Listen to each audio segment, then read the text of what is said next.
الحمد لله وكفى وسلام على عباده الذين اصطفى أما بعد فأعوذ بالله من الشيطان الرجيم بسم الله الرحمن الرحيم يا أيها الذين آمنوا اتقوا الله ولتنظر نفس ما قدمت لغد واتقوا الله إن الله خبير بما تعملون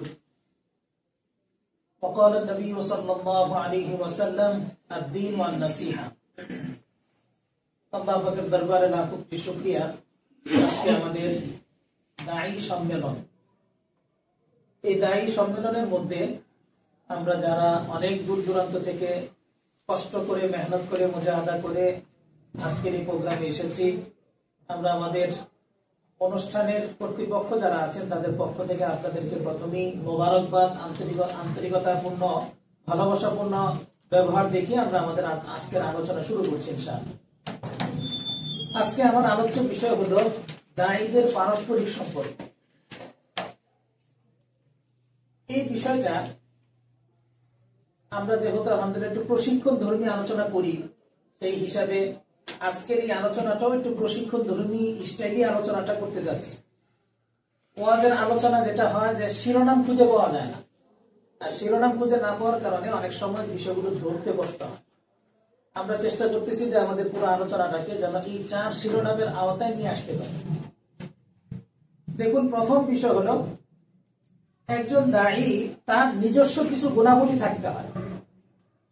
আমাদের এই আলোচনাটা মূলত একটা প্রাসঙ্গিক আলোচনা যে দায়ীদের পারস্পরিক সম্পর্ক কি হয়। এর আগে গুরুত্বপূর্ণ যে বিষয় সেটা হলো যে আমাদের দায়ী হিসাবে সমাজে থাকতে হবে না থাকতে হবে না। দায়ী থাকলে না পরস্পর আমাদের সম্পর্কের মাসালা আসবে। যদি সমাজে দায়ী না থাকে এবং আমরা যদি নিয়ত করে বসে থাকি যে দায়ী সম্মেলনে আসবো কিন্তু এরপর থেকে নিজস্ব কাজে জড়িয়ে পড়বো, তখন এই আলোচনাটা কিন্তু অপ্রাসঙ্গিক হয়ে যাবে। আমাদের এই আলোচনা সম্পূরক আলোচনা, এবং এটাকে মেনে নিয়ে যে আলোচনাটা সেটা হলো যে আমরা এই কথা স্বীকার করতেছি যে সমাজে দায়ীদের প্রয়োজন। এই দায়ীদের প্রয়োজনীয়তার কথাটা আমার মাথায় থাকতে হবে। আর এরপরে যে দ্বিতীয় ধাপ, দায়ীর অনেকগুলো গুণাবলী অর্জন করতে হবে। একজন দায়ী সে সমাজের মধ্যে তার অনেক গুণাবলী দরকার হবে, অনেকগুলো সিফত তার দরকার হবে। এই সিফত গুলোর একটা অংশ হলো এটা যে দায়ীদের পারস্পরিক সম্পর্ক। তার মানে শিরোনামটা আমি আপনাকে দেখাতে চাচ্ছি যে শিরোনামটা হলো অনেক গুরুত্বপূর্ণ, কিন্তু এই গুরুত্বপূর্ণ শিরোনামটা আরো অনেক বড় গুরুত্বপূর্ণ একটা অংশ। এই যে অংশটা, এই অংশটার আগের অংশ হলো যে দায়ীর গুণাবলী দরকার। একজন দায়ীর মধ্যে অনেকগুলো গুণাবলী দরকার। এই অনেকগুলো গুণাবলীর একটা অন্যতম অংশ হলো যে দায়ীরা পারস্পরিক ভাবে সুসম্পর্ক বজায় রেখে চলে। তো দায়ীদের যে গুণাবলীগুলো আমি অতি সংক্ষেপে কয়েকটা পয়েন্ট বলবো, যাতে করে আগামীতে আমরা এই বিষয় নিয়ে আজকের আলোচনায় বিস্তারিত যাব না, কিন্তু মৌলিকভাবে আমাদের নিজস্ব অঙ্গন থেকে কি কি গুণাবলীর কথা চিন্তা করা দরকার, এটাকে আমি একটু সামান্য ভাবে একটা শিরোনাম দিচ্ছি, দায়ীর গুণাবলী।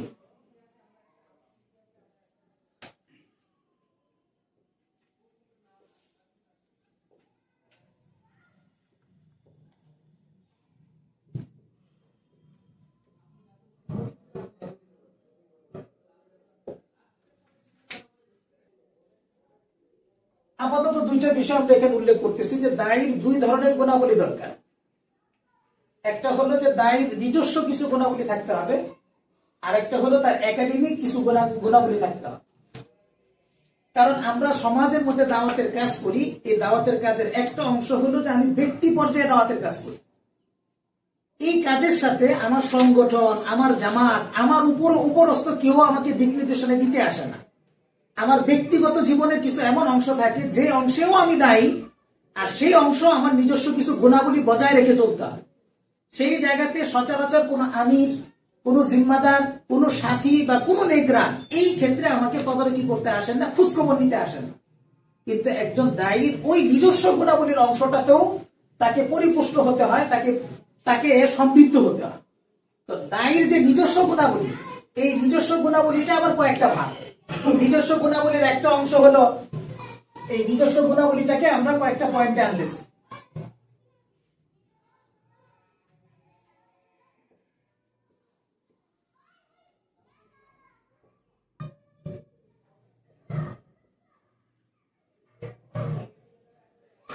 5টা পয়েন্ট দিয়ে আমরা আলোচনাটাকে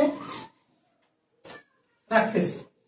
একজন দায়ীর নিজস্ব কিছু গুণাবলী দরকার। এই গুণাবলীর একটা অংশ হলো যে তার আত্মার উন্নতি। সে ধীরে ধীরে নিজের হৃদয়ের মধ্যে সে এমন কিছু গুণ ধারণ করবে যে গুণ তাকে দায়ী হিসাবে সমাজে চলতে উদ্বুদ্ধ করবে। যেমন একটা প্রথম বিষয় হলো যে একজন দায়ীর ভিতরে আল্লাহ পাকের সাথে সম্পর্ক যদি মজবুত না হয়, তো সে দাওয়াত কার কাছে দিবে, কার সামনে, কোন বিষয়ে সে দাওয়াত দিবে? একজন দায়ী সে আল্লাহ পাকের পরিচয় মানুষের সামনে তুলে ধরবে। ওমান আহসানু কওলাম মিম্মান দাআ ইলাল্লাহ। আল্লাহ পাকের পরিচয় যখন মানুষের সামনে উপস্থাপন করবে, তো তার জন্য সবচেয়ে গুরুত্বপূর্ণ বিষয় হলো নিজের আত্মার মধ্যে আল্লাহ পাকের জাতের ভয়, আল্লাহ পাকের জাতের মহব্বত নিজের অন্তরে ধারণ করে। যদি সে নিজের আত্মার মধ্যে আল্লাহ পাকের আজমত আর মহব্বতকে ধারণ করতে না পারে, তখন দায়ীর দাওয়াত ফলপ্রসূ হবে। এজন্য দায়ীর নিজস্ব অঙ্গন থেকে তার ব্যক্তিগত ভাবে তার আত্মার উন্নতি জরুরি।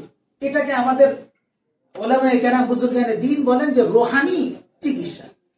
অর্থাৎ একজন দায়ীর মধ্যে কিছু গুণ ধারণ করতে হবে আর কিছু বদ সিফতকে সরাই ফেলতে হবে। এটাকে বলেন ওনারা আখলাকে হাসানাকে ধারণ করা, সুন্দর চরিত্রগুলোকে ধারণ করা, আর আখলাকে রাজাইল থেকে নিজেকে পরিষ্কার করা, খারাপ গুণগুলো থেকে নিজেকে বাঁচানো। এই আত্মার কিছু রোগ আছে এমন, যে রোগগুলো হলো আত্মার সাথে সম্পর্ক। আমরা বলবো যে একজন দায়ীর নিজস্ব অঙ্গন থেকে আত্মাকে পরিশোধন করাটা জরুরি। আত্মার সাথে সম্পৃক্ত যেই সমস্ত বিষয়গুলো আছে, যেমন সবর, ধৈর্য অর্জন করা, এভাবে শুকরের যোগ্যতা তার মধ্যে অর্জন হওয়া, এভাবে অন্যকে সম্মান করতে শেখা, নিজেকে ছোট করতে শেখা, তাওয়াজু যেটাকে বলে, এই ধরনের ব্যক্তিগত কিছু যোগ্যতা আছে, যে যোগ্যতাগুলো তাকে ধারণ করতে হবে। একটা হলো আত্মিক গুণ। আমরা কিছু শিরোনাম বলে যাচ্ছি, আগামীতে এই বিষয়ে আপনারা চাইলে লম্বা প্রস্তুতি নিয়ে ফেলতে পারবেন। তো একজন দায়ীর নিজস্ব গুণাবলীর একটা অংশ হলো আত্মিক গুণ, আত্মাকে পরিশোধন করা। দ্বিতীয় বিষয় হলো তার ফিকরি উন্নতি। দায়ী যদি স্থবির হয়, দায়ী যদি জামেদ হয়, দায়ী যদি তার মাথা না চলে, তো দাওয়াতের ময়দান কি সে সারা বিশ্বে চালাইতে পারবে? একজন দায়ীর মাথাকে পুষ্ট হতে হয়। দায়ী সমাজে এই কথাকে বুঝাইতে হয় যে আমার এই সমাজে এই কাজটা করা উচিত। যে কোনো অবস্থার কারণে দায়ী প্রভাবিত হবে না, বরঞ্চ যে কোনো অবস্থায় আসুক, সে এই অবস্থাতে কাজ করতে জানবে, শিখবে। এটা হলো দায়ীর একটা নিজস্ব যোগ্যতা। এটাকে উর্দুতে বলে যে জমিন এবং জমানের লেহাজ। চমৎকার একটা শব্দ, অল্প কথায় জমিন এবং জমান। মানে জমিন মানে কোন ভূখণ্ডে আপনি আছেন, কোন স্থানে আছেন, এটাকে চিন্তা করে। দায়ীর সামনে এটা চিন্তা করা জরুরি। আপনি যদি সমুদ্র সৈকতে গেলেন, তো সমুদ্র সৈকতে গেলে আপনি আপনার দাওয়াতের ভাষা যদি হয় জঙ্গল নিয়ে, তো মানুষ কি মনে করবে?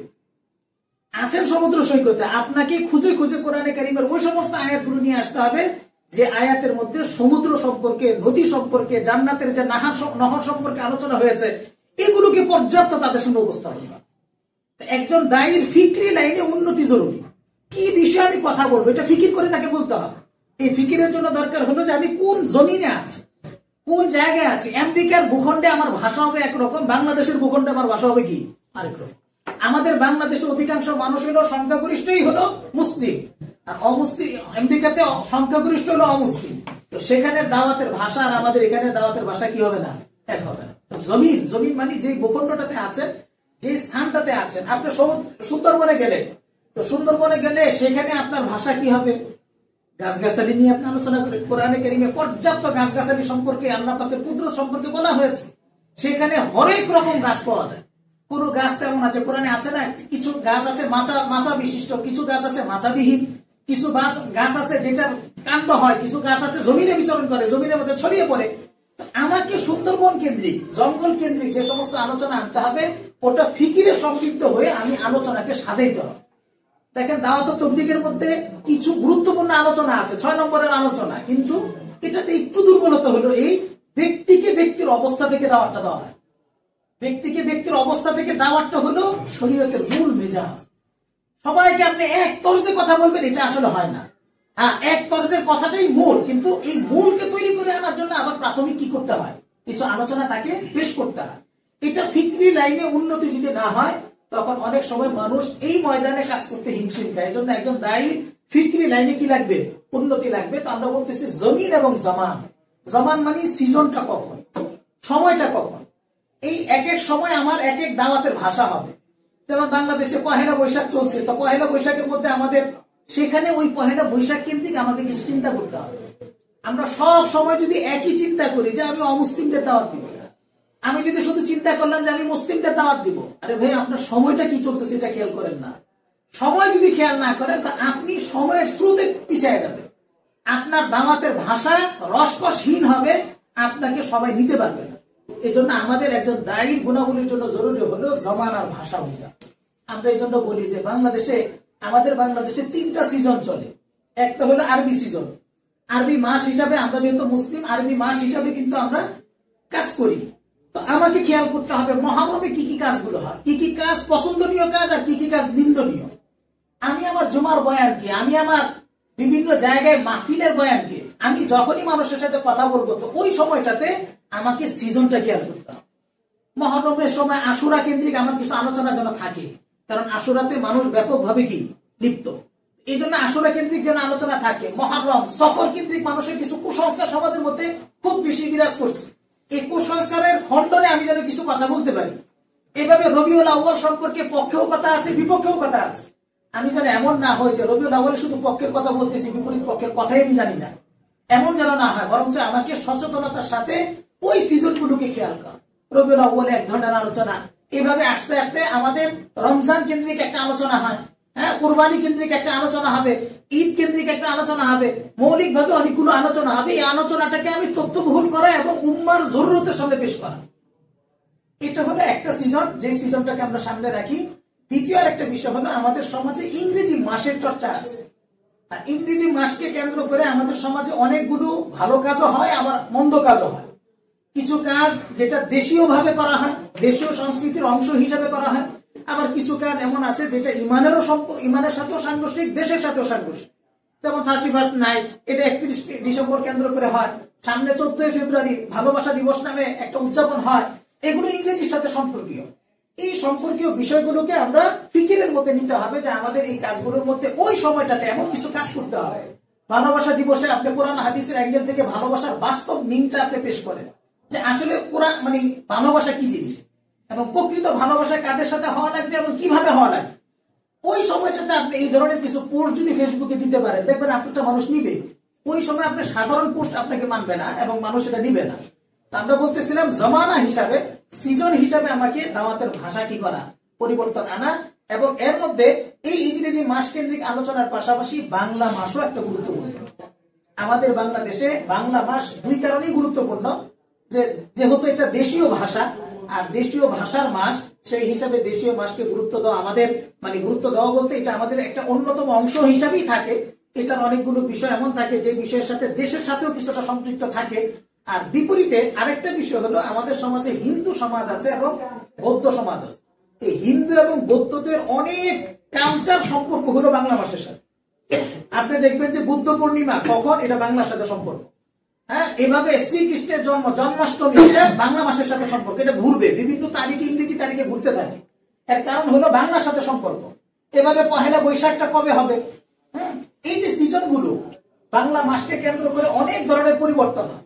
তো একজন দায়ীর গুণাবলীর একটা গুরুত্বপূর্ণ অংশ হলো উনি ফিকরি লাইনও কি হবে, উন্নত হবে। আমরা নিজস্ব গুণাবলীর এই অংশটা বললাম। তৃতীয় বিষয়টা আমরা আলোচনা আনতে, তো ফিকরি বিষয় আমাদের যে কথাটা ছিল জমিন এবং জামান, হ্যাঁ, এটাকে কেউ বলেন যে মাকিন এবং মাকান। হ্যাঁ, মাকিন মানে হলো কে অবস্থান করতেছে, ব্যক্তি বিশেষকে দেখে কথার ভাষা চেঞ্জ করা। মাকিন এবং মাকান, ব্যক্তিকে চিহ্নিত করা। আমি যদি ছোট বাচ্চার সাথে কথা বলি আমার ভাষা হবে একরকম, আমি যদি নারীর সাথে কথা বলি তো তার ভাষা হবে একরকম, আমি যদি যুবকের সাথে কথা বলি তো তার ভাষা হবে একরকম। কারণ আবু তাহের মিসবাহ হুজুর তো বলেন যে যদি ছোট মানুষের সাথে ছোট হয়ে কথা বলা না যায় তাহলে কথা নিবে না। আমাদের সমস্যা হলো যে আমরা ছোটদের সাথে কথা বলি বড় হয়ে, মানে আমার লেখার মধ্যে বোঝা যাচ্ছে যে আমি বয়সে অনেক বড়, তো আমি লিখতেছি এমন ভাবে যে ছোট বাচ্চা না মজা লাগতেছে। এই জন্য দেখবেন আমরা ছোটদের সাথে গল্প করলে ছোটরা বেশিক্ষণ থাকতে পারে না, কিন্তু কিছু মানুষ আছে যে ছোটর সাথে কথা বলে, ছোটর সাথে খেলে, ছোটর মতো আচরণ করে।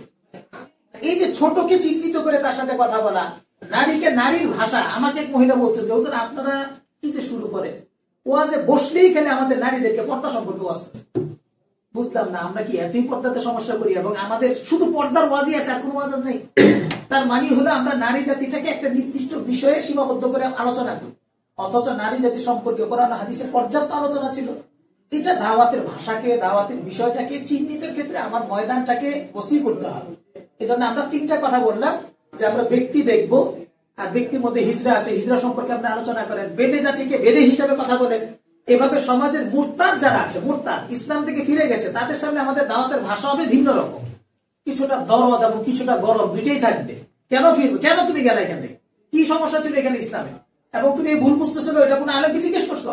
মানে নরম গরম মিলে তার সাথে কথা হবে, অমুসলিমের সাথে পুরোটাই দরদ দিয়ে কথা বলতে হবে। এখানে ব্যক্তি বিশেষ হিসাবে আমাদের দাওয়াতের ভাষা কি হবে, ভিন্ন হবে। এখনো ব্যক্তি কেন্দ্রিক আমাদের দাওয়াতের ভাষা ভিন্ন, জায়গা কেন্দ্রিক আমাদের দাওয়াতের ভাষা কি হবে, ভিন্ন হবে। আবার আমার সময় হিসাবে, জামানা হিসাবে, সময় হিসাবে আমার দাওয়াতের ভাষাটা ভিন্ন হবে। আমি যেটা বলেছি যে বাংলা হিসাবে, বাংলা মাস হিসাবে আমার দাওয়াতের ভাষা একরকম হবে, ইংরেজি মাস হিসাবে দাওয়াতের ভাষা একরকম হবে, এভাবে আরবি মাস হিসাবে আমার দাওয়াতের ভাষা আরেক রকম হবে। এটা হলো দাওয়ার ময়দানে ফিকরি উন্নতির একটা বিষয়। 3 নম্বর বিষয়টা হলো ব্যবহারিক উন্নতি। একজন দায়ীর নিজস্ব আখলাক কি হবে। মূলত আজকের এই আলোচনাটা এই প্রসঙ্গেরই একটা শিরোনাম, উপশিরোনাম। এটা এই কথাটা বোঝানোর জন্য আমার এই বিষয়টাকে আনা, যে মূলত একজন দায়ীর নিজস্ব ভাবে তার কিছু আখলাকের সৌন্দর্য, ব্যবহারিক সৌন্দর্য, এটা তার অত্যন্ত আবশ্যকীয় একটা বিষয়। এই ব্যবহারিক সৌন্দর্যটাই এটা অনেক সমৃদ্ধ একটা বিষয়।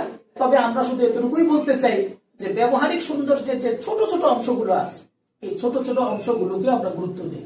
বিশেষ করে ভাই, আমাকে আর আপনাকে, একজন অমুসলিম বলি আর মুসলমান বলি, আমার সাথী সঙ্গী বলি আর অন্যদেরকে কথা বলি, আমার ভিতরের আত্মার কি উন্নতি আছে এটা কিন্তু দেখা যাচ্ছে না। আমার আত্মার ভিতরে কি অবস্থা এটা বোঝা যাচ্ছে না। আমি কত বড় বুজুর্গ এটা কেউ বুঝতেছে না। আবার আমার ফিক্রি কত উন্নতি এটা মাথার মধ্যে ঢুকে আছে, এটা আমার দেখা যাচ্ছে না। বলেন আমাদের সমাজে আবুল হাসান আলী নদভী রহমতুল্লাহ আলাইহি যদি হেঁটে যেতেন, আমরা কয়জন বুঝতাম এই লোকটা অনেক বড় মুফাক্কির, ইসলাম চিন্তাশীল মানুষ। মানুষ কি শরীর স্বাস্থ্য দিয়ে তার চিন্তাশীলতা বুঝে আসে? আমাদের সমাজে বাংলাদেশে বহু বিচক্ষণ আলেম চলে গেছেন, কিন্তু এদের চেহারা সুরত, শরীরের অবস্থা অত উন্নত না। এই মানুষটাকে দেখে চিনার তো উপায় নেই। তাহলে তার আত্মার উন্নতির বিষয়টাও দেখেও বোঝার উপায় নেই, তার ফিক্রি উন্নতির বিষয়টাও দেখে আমাদের বোঝার উপায় নেই। কিন্তু আমাকে মাপবে কিভাবে? আমি যে একজন সুন্দর মানুষ, সুন্দর মনের মানুষ, এটা মাপার সবচেয়ে বড় মাধ্যম হলো কি? ব্যবহারিক আচরণ। এই জন্য ব্যবহারিক আচরণের ছোট্ট ছোট্ট অংশগুলো যেগুলো আছে, আমরা এই ছোট্ট অংশগুলোকেও সর্বোচ্চ গুরুত্ব দিব, এবং গুরুত্ব দিয়ে এই বিষয়গুলোকে খেয়ালের মধ্যে আনতে হবে যে আমার কোনো অংশগুলো যেন এমন না হয় যে আমি দেখা গেল যে এমন কোন আচরণ করলাম যে আচরণটা মানুষের কাছে কষ্টের কারণ। আমাদের ইসলাম এই ক্ষেত্রে ব্যবহারিক উন্নতির ক্ষেত্রে একটা সংক্ষিপ্ত হাদিস বলেছে,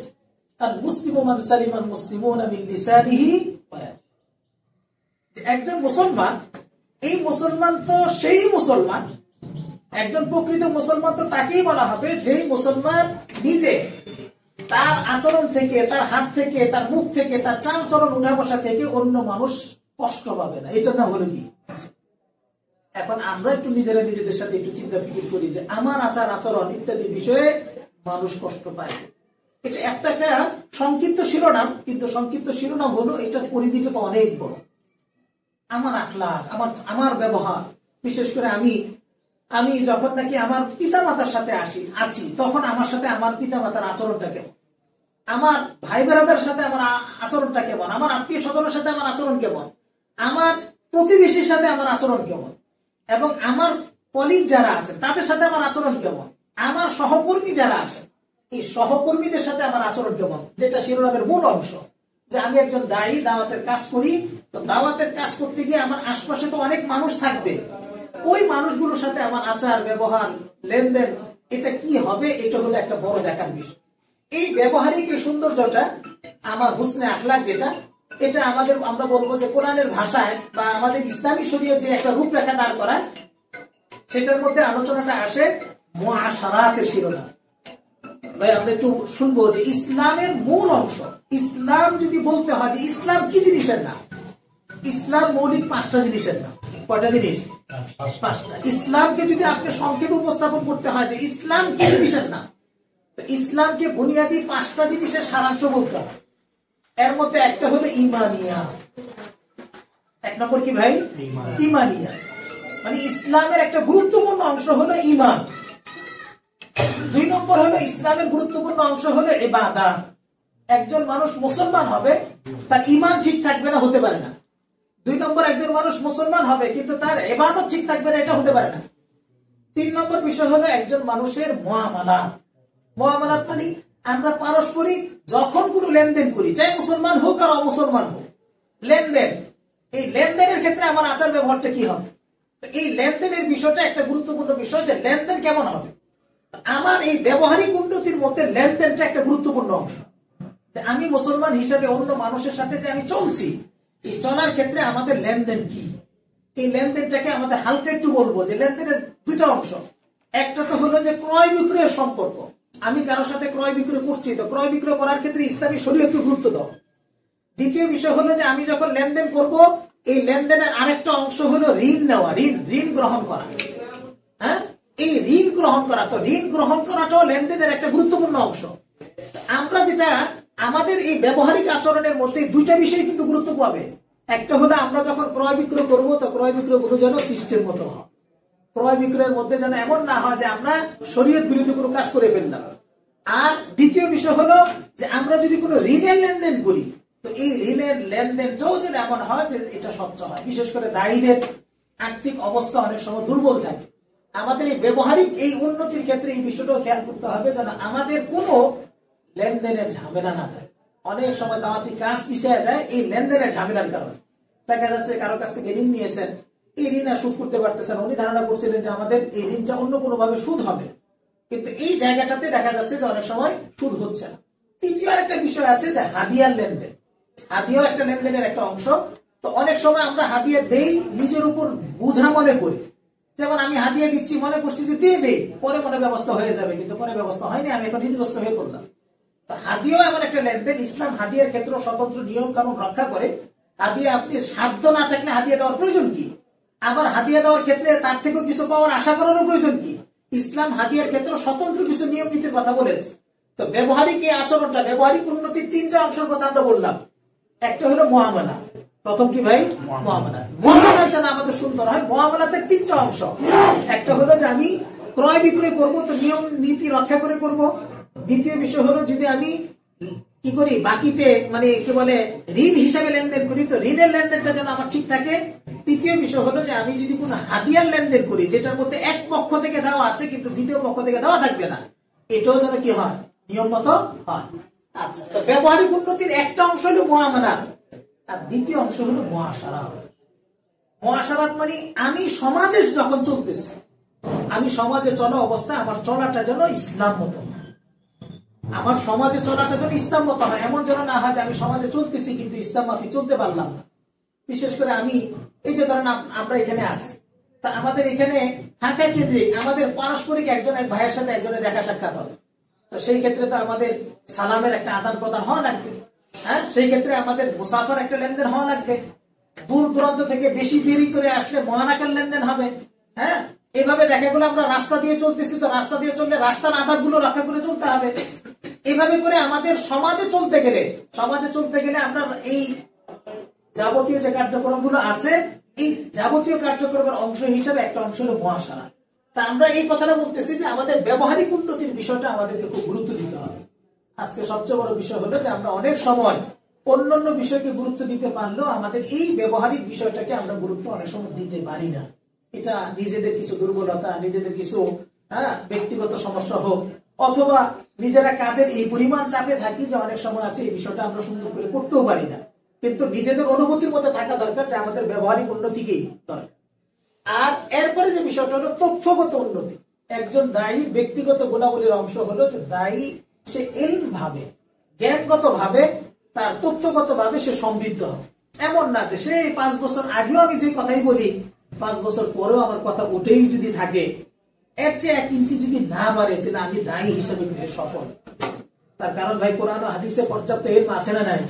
হ্যাঁ, কোরআন ও হাদিস তো এমন যে আপনি যেই সূরা ফাতিহাকে 12 বছর যাবত পড়তেছেন, এই সূরা ফাতিহার তাফসীর আবার পড়েন, দেখবেন যে আরো নতুন নতুন তথ্য আপনি তার মধ্যে পেয়েছেন। তো কোরআন ও হাদিস যেহেতু সমৃদ্ধ, আমার আলোচনার উপস্থাপনা সবকিছু যেন কি হয়, আরো সুন্দর হয়। এজন্য আমাদেরকে যেটা করতে হবে সেটা হলো তথ্যগত ভাবে আমাকে ডেভেলপ করতে হবে, আরো উন্নতির দিকে ফিকির করতে হবে। এই জন্য আমরা যদি একটু চেষ্টা করি যে ব্যক্তিগত ভাবে আমি যেই ময়দানে আছি এই ময়দানে আরো কিছু কাজ হোক, এই ময়দানে আরো কিছু বই আমি সংগ্রহ করি, এই ময়দানে আরো কিছু তথ্য আমি গ্রহণ করি, এই ময়দানটাকে আমি আর একটু সমৃদ্ধ করার চেষ্টা করি। আর 5 নম্বর বিষয় হলো যে আমলি কিছু উন্নতি, এটা অত্যন্ত গুরুত্বপূর্ণ। আমরা যেটা বলেছি যে আমার আত্মার উন্নতি কেউ দেখবে না, আমার ফিক্রি উন্নতি দেখবে না, তথ্যগত উন্নতি আমার দেখবে না, কিন্তু আমার কাছ থেকে 2টা বিষয় দেখবে। এর মধ্যে একটা হলো ব্যবহারিক উন্নতি আর 2 নম্বর হলো আমার আমলি উন্নতি। হ্যাঁ, আমাকে দূর থেকে মানুষ দেখবে যে ফজরের আগে হুজুর উঠছেন, মানে বেশি কিছু লাগে না। সমাজের মধ্যে প্রভাব বিস্তার করার জন্য, বিশেষ করে এলাকার মধ্যে জনগণের অন্তরের মধ্যে আস্থা অর্জন করার জন্য সহজ একটা মাধ্যম হলো শেষ রাতের তাহাজ্জুদ। আপনি যদি তাহাজ্জুদের নামাজের ইহতিমাম করেন, হ্যাঁ, এবং সেই সময় বিশেষ করে আমাদের বুজুর্গানি দিনের দেওয়া কিছু ওজিফা আছে, এই ওজিফার লাইনে যদি একটু মেহনত করা যায় যে আমি একটু জিকিরের জর্ব লাগাবো, হ্যাঁ, লা ইলাহা ইল্লাল্লাহ জর্ব লাগাচ্ছে না। বিশেষ করে এই সমস্ত অনাবাদ এলাকা, আমাদের এখানে তো অনেক দায়ী ভাইরা আছেন যারা দূর দূরান্তে আছেন, এই দূর দূরান্তের জায়গাগুলোতে আমাদেরকে একটু ফিকির করা দরকার যে শেষ রাত্রের যেন রোনাজারি, কান্নাকাটি, জিকির আসকারের আমলটা আমাদের দ্বারা হয়। কারণ হবে কি, আমি আর আপনি সমাজের মানুষের অন্তরের মধ্যে আস্থা অর্জন করতে গেলে এটা অনেক বড় ক্রিয়া। মানে আমি এটাকে জাগতিক ফায়দার দিকে নিচ্ছি, আমি ওই ফায়দার দিকে আপাতত যাচ্ছি না যে আমার কি ফায়দা, আমার ফায়দার আচরণের পরের কথা বলতেছি যে আমি যদি আমলি ভাবে একটু সমৃদ্ধ হই, এটার প্রভাব মানুষের মধ্যে খুব পড়ে। হযরত মঈনুদ্দিন চিশতি রাহমাতুল্লাহ আলাইহি খুব বেশি যে মানুষের দোয়ারে যে খুব ওয়াজ করে বেড়াতেন, খুব বেশি পরিমাণ ওয়াজ করে বেড়াতেন, আর ওয়াজের প্রভাব এমন পড়েছে যে সব মানুষ তাদের ভক্ত হয়ে গেছে। বিষয়টা এই পর্যায়ে হয়তো নাও, কিন্তু এমন তো বহু ইতিহাস পাওয়া যায় যে উনি শুধু চলে গেছেন, হেঁটে গেছেন, এই হেঁটে যাওয়ার প্রভাব তাদের মধ্যে এত পরিমাণ পড়েছে, এবং বিশেষ করে ওনার দূর থেকে ওনাকে দেখেছেন, ওনার আমল দেখেছেন, এটার কারণে ওনাদের অন্তরের মধ্যে এত পরিমাণ ক্রিয়া হয়েছে যেটা আসলে আমাদের শত আলোচনাও ফেল হয়ে যায়। এই জন্য ভাই আমাদের আমলি লাইনে বিশেষ করে আমরা যেহেতু এখানে দায়ী সম্মেলন, আমরা নিজেরা দায়ী হতে তো আসলে পারিও নাই। দায়ী হওয়া তো অনেক বড় একটা উঁচু মানের একটা সিফত, যে সিফত তো আল্লাহ রাসূল সাল্লাল্লাহু আলাইহি ওয়াসাল্লাম ধারণ করতেন। তো রাসূলের ওই সিফতের ওয়েট তো অনেক বেশি, ওজন তো অনেক বেশি, কিন্তু সেই ওজনের সাথে সাদৃশ্য হতে গেলে আমি যদি নিজেকে অন্তত দায়ী নাম ব্যবহার করতে হয়, এই দায়ী নাম ব্যবহার করার জন্য আমলি উন্নতি একটা খুব জবরদস্ত একটা কাজ। বিশেষ করে আমরা যারা একটু এলাকার সাথে মিশে আছি, প্রতিষ্ঠানের সাথে যারা মিশে আছি, তাদের এক ধরনের অবস্থান হয়। প্রতিষ্ঠানে অনেক সময় তথ্যগত আমল ইয়াটাকে মূল্যায়ন বেশি করে, কার ইস্তেদাদ বেশি, যোগ্যতা কার বেশি, প্রতিষ্ঠান এই বিষয়টাকে বেশি দেয়। কিন্তু আমরা যারা সমাজের সাথে মিশে আছি, আমাদের জন্য সবচেয়ে গুরুত্বপূর্ণ বিষয় হলো আমার আমলি অবস্থার উন্নতি। শেষ রাত্রে তাহাজ্জুদটা যদি আমি পড়তে পারি, বিশেষ করে জিকির আসকারটা যদি জোরে জোরে পড়তে পারি, এই জিকির আসকারের আওয়াজে এলাকার মধ্যে একটা ভালো প্রভাব। এজন্য আমাদের এই লাইনটাতেও আমরা যেন অবহেলা না করি, বরঞ্চ একটু চেষ্টা করি যে আমাদের আমলি লাইনের উন্নতিটা করার ফিকির করি। বিশেষ করে আমার কোনো আমল নাই, দেখা যাচ্ছে যে আমি এলাকায় কোনো কাজ করতে পারছি না, তো এলাকায় কোনো কাজ করতে না পারলে আমি অন্তত এতটুকু করি যে আমাদের কোরআন হাদিসে বর্ণিত যে সমস্ত সালাতগুলো আছে, নামাজগুলোর আলোচনা আছে, আমি সুন্নতি নামাজগুলো, নফল নামাজগুলো ইহতিমামের সাথে, আমি মাগরিবের পরে কোনো আমল খুঁজে পাচ্ছি না, তো অন্তত আওয়াবিনের নামাজটা মনোযোগের সাথে করি। কি বলেন ভাই, করা যায় না? সবার পক্ষে হয়তো সম্ভব হবে না, কারণ মাগরিবের পরে আমাদের অনেকের অনেক ধরনের আমল খায়, কিন্তু বিষয় হলো আমি ওটা বলতেছি যে আমার কোনো আমল এখন দেখতেছি না। আমার কোনো আমল যদি এখন না দেখি, তো অন্তত আমলি লাইনে অগ্রসর হওয়া, এটাও আমার একটা আমলি অংশ, এটাও আমার একটা কাজের অংশ। আমি ইহতিমামের সাথে মাগরিব থেকে সুন্দর করে মাগরিবের পরে আওয়াবিনের নামাজ, একটু 6 রাকাত নামাজ পড়তে থাকি খুব মনোযোগ দিয়ে।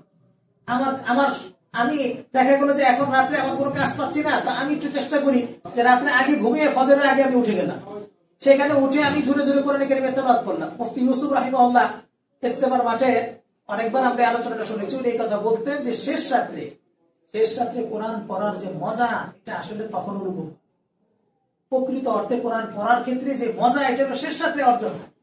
এই জন্য আমরা যদি ব্যক্তিগত ভাবে আমলি লাইনে, এবং বিশেষ করে ভাই আমরা যে দোয়াগুলো করি, দোয়াগুলো সুবহানাল্লাহ, আলহামদুলিল্লাহ, এগুলোকে একটু বুঝে শুনে পড়া। সুবহান বলতেছি মানে কি, এই যে সুবহানাল্লাহটাকে একটা হলো সুবহানাল্লাহকে 3 বার পড়ে ফেললাম, আর একটা হলো আমার একটু সময় আছে, আমি ফজরের পরিমক্ত পড়াইতে যাই না, আমার একটু সময় আছে, তা আমি যদি একটু ধীর জ্ঞানের সাথে এই কথা মনে করি, সুবহান মানে মহান, সুবহানাল্লাহ মানে আল্লাহ মহান, আল্লাহ মহান হয়েছে দুই কারণে, গুণের কারণে এবং বদদোষ ছাড়ার কারণে। আল্লাহ পাকের কোনো দোষ নাই। আল্লাহ মহান হয়েছেন এই দুই কারণে, যে আল্লাহর কোনো দোষ নাই। এই জন্য সুবহানাল্লাহ তর্জমা করে যে আল্লাহ মহান। আল্লাহ মহান মানে আল্লাহর কোনো দোষ নেই। যে দোষ আল্লাহকে কলঙ্কিত করবে, খুশি করবে, আল্লাহ কোনো দোষ নেই। আর আল্লাহ মহান আরেকটা কারণে, যে আল্লাহ পাকের এমন পর্যাপ্ত গুণ আছে যে গুণের ধারের কাছে কেউ নেই। আমি যখন সুবহানাল্লাহকে পড়তেছি তখন যেন মনের মধ্যে এই কথাটা আসে, আমার আল্লাহ তো মহান, আমার আল্লাহ দোষমুক্ত, আমাকেও দোষমুক্ত হওয়া লাগে। আমার আল্লাহ গুণযুক্ত, অসংখ্য গুণের আধার তিনি। তাহলে আমিও যেন আস্তে আস্তে আস্তে আস্তে আমার মধ্যে কি ধারণ করতে পারি, গুণ ধারণ। এই জন্য যখন আমরা জিকির গুলো করবো, জিকির মানে আদি মাসুরাই যদি হয়, সাধারণ যে সমস্ত দোয়াগুলো আছে, আমরা যদি এই দোয়াগুলোকেও যদি একটু মনোযোগের সাথে পড়ি, সুবহানাল্লাহ, এটাকে একটু আজমতের সাথে, মহব্বতের সাথে, ভালোবাসার সাথে যদি পড়ি, তো দেখা যাবে যে সকালবেলা আমি যেমন মোবাইল চার্জ নেই, একজন দায়ীর ইনশাআল্লাহ সকালবেলার এই স্টাইলের জিকিরের কারণে তার অন্তর চার্জ হবে। চার্জ, এই অন্তর চার্জের কারণে সে যখন মানুষের সামনে গিয়ে আল্লাহ পাকের আলোচনা শোনাবেন, তখন এই মানুষের মধ্যে সে আল্লাহর প্রভাবটা পড়বে। জন্য আমরা বলবো যে আমাদের আমলি উন্নতিটা, বিশেষ করে ভাই জামাতের ইহতিমাম, জামাতের ইহতিমামটা খুব একটু করার চেষ্টা করা। বিশেষ করে আমরা সমাজের সাথে যারা মিশে আছি, আমরা যারা এখানে আছি, যারা দায়ী সম্মেলনে আছি, আমাদের নামাজ যেন জামাত ছাড়া না, আমাদের নামাজ যেন মসজিদ ছাড়া না, আমাদের আমাদের এই আমলি লাইনগুলো চেষ্টা করা যে তাকবীর উলাটা যেন মিস না হয়, চেষ্টা করা যায় আমি যেন সামনে অগ্রসর হই। আপনারা জানেন ফুকায়ে কেরাম একটা মাসআলা লিখেছেন, সেটা হলো যে কেউ যদি 1 রাকাত 2 রাকাত না পায় তাকে কি বলে ভাই? মাসবুক। মাসবুক মানে, মাসবুক মানে কি? মাসবুক আর আরেক এর বিপরীত শব্দ হলো সাবেক। তো সাবেক মানে আমি পিছায় গেলাম, সে আগে গেল। মাসবুক মানে হলো আমি যে 1 রাকাত মিস করলাম, আমি যে তাকবীরটা মিস করলাম, আমি যে 2 রাকাত মিস করলাম, আমি পিছায় গেলাম, যারা পেয়েছে তার আগে গেল। এই শব্দের মধ্যে একটা ধাক্কা। একদিন আমি নামাজের মধ্যে পিছিয়ে গেছি, নামাজ পাইনি, হঠাৎ করে জেহেনে আসলো যে মাসবুক, সি এত শরম লাগছে যে আমি পিছিয়ে গেলাম। মানে শব্দটা হলো যে আমি পিছিয়ে গেলাম, তার মানে তাকবীরুল্লাহ পেলে যে ফজিলত পাওয়ার কথা, সেই ফজিলত থেকে মাহরুম হইলাম। আমি যে মসজিদে হেঁটে হেঁটে সুন্দর করে ধীরস্থিরতার সাথে আসার কথা ছিল, এটা যে করতে পারলাম না, তাড়াহুড়ো করছি, তাহলে আমি অনেক সব থেকে বঞ্চিত হলাম না। আমি যদি মসজিদে এসে 5 মিনিট আগে মসজিদে বসতে পারতাম, তাহলে মসজিদে বসে থাকাও তো কিসের সওয়াব? নামাজের সওয়াব। তার মানে আমি সেই নামাজের সওয়াব থেকেও কি হলাম? শব্দটা ভদ্র শব্দ, ভাই পিছিয়ে গেছে। আমি তো দেখি যে জীবনের কত অংশে পিছিয়ে গেলাম, এক অংশে যদি পিছিয়ে গেলি, শুধু 1 রাকাত নামাজ মিস করেছি তা না। যদি আমি একজন সাধারণ মানুষ হইতো, আমার ওই 1 রাকাত নামাজ এবার আমার জিম্মায়, আমার কেরাত পড়ার জিম্মাদারিটা আমার। এতক্ষণ ইমাম করেছিল, ইমামের হাতে দিয়ে আমি নামাজটা পুরাটা মানে মঞ্জুর করাই ফেলতে পারতাম। এখন নিজের হাতে নিয়ে আমার এমনও তো হতে পারে যে আমার কেরাত শুদ্ধ না, এটা আমার নামাজও বাদ দিল।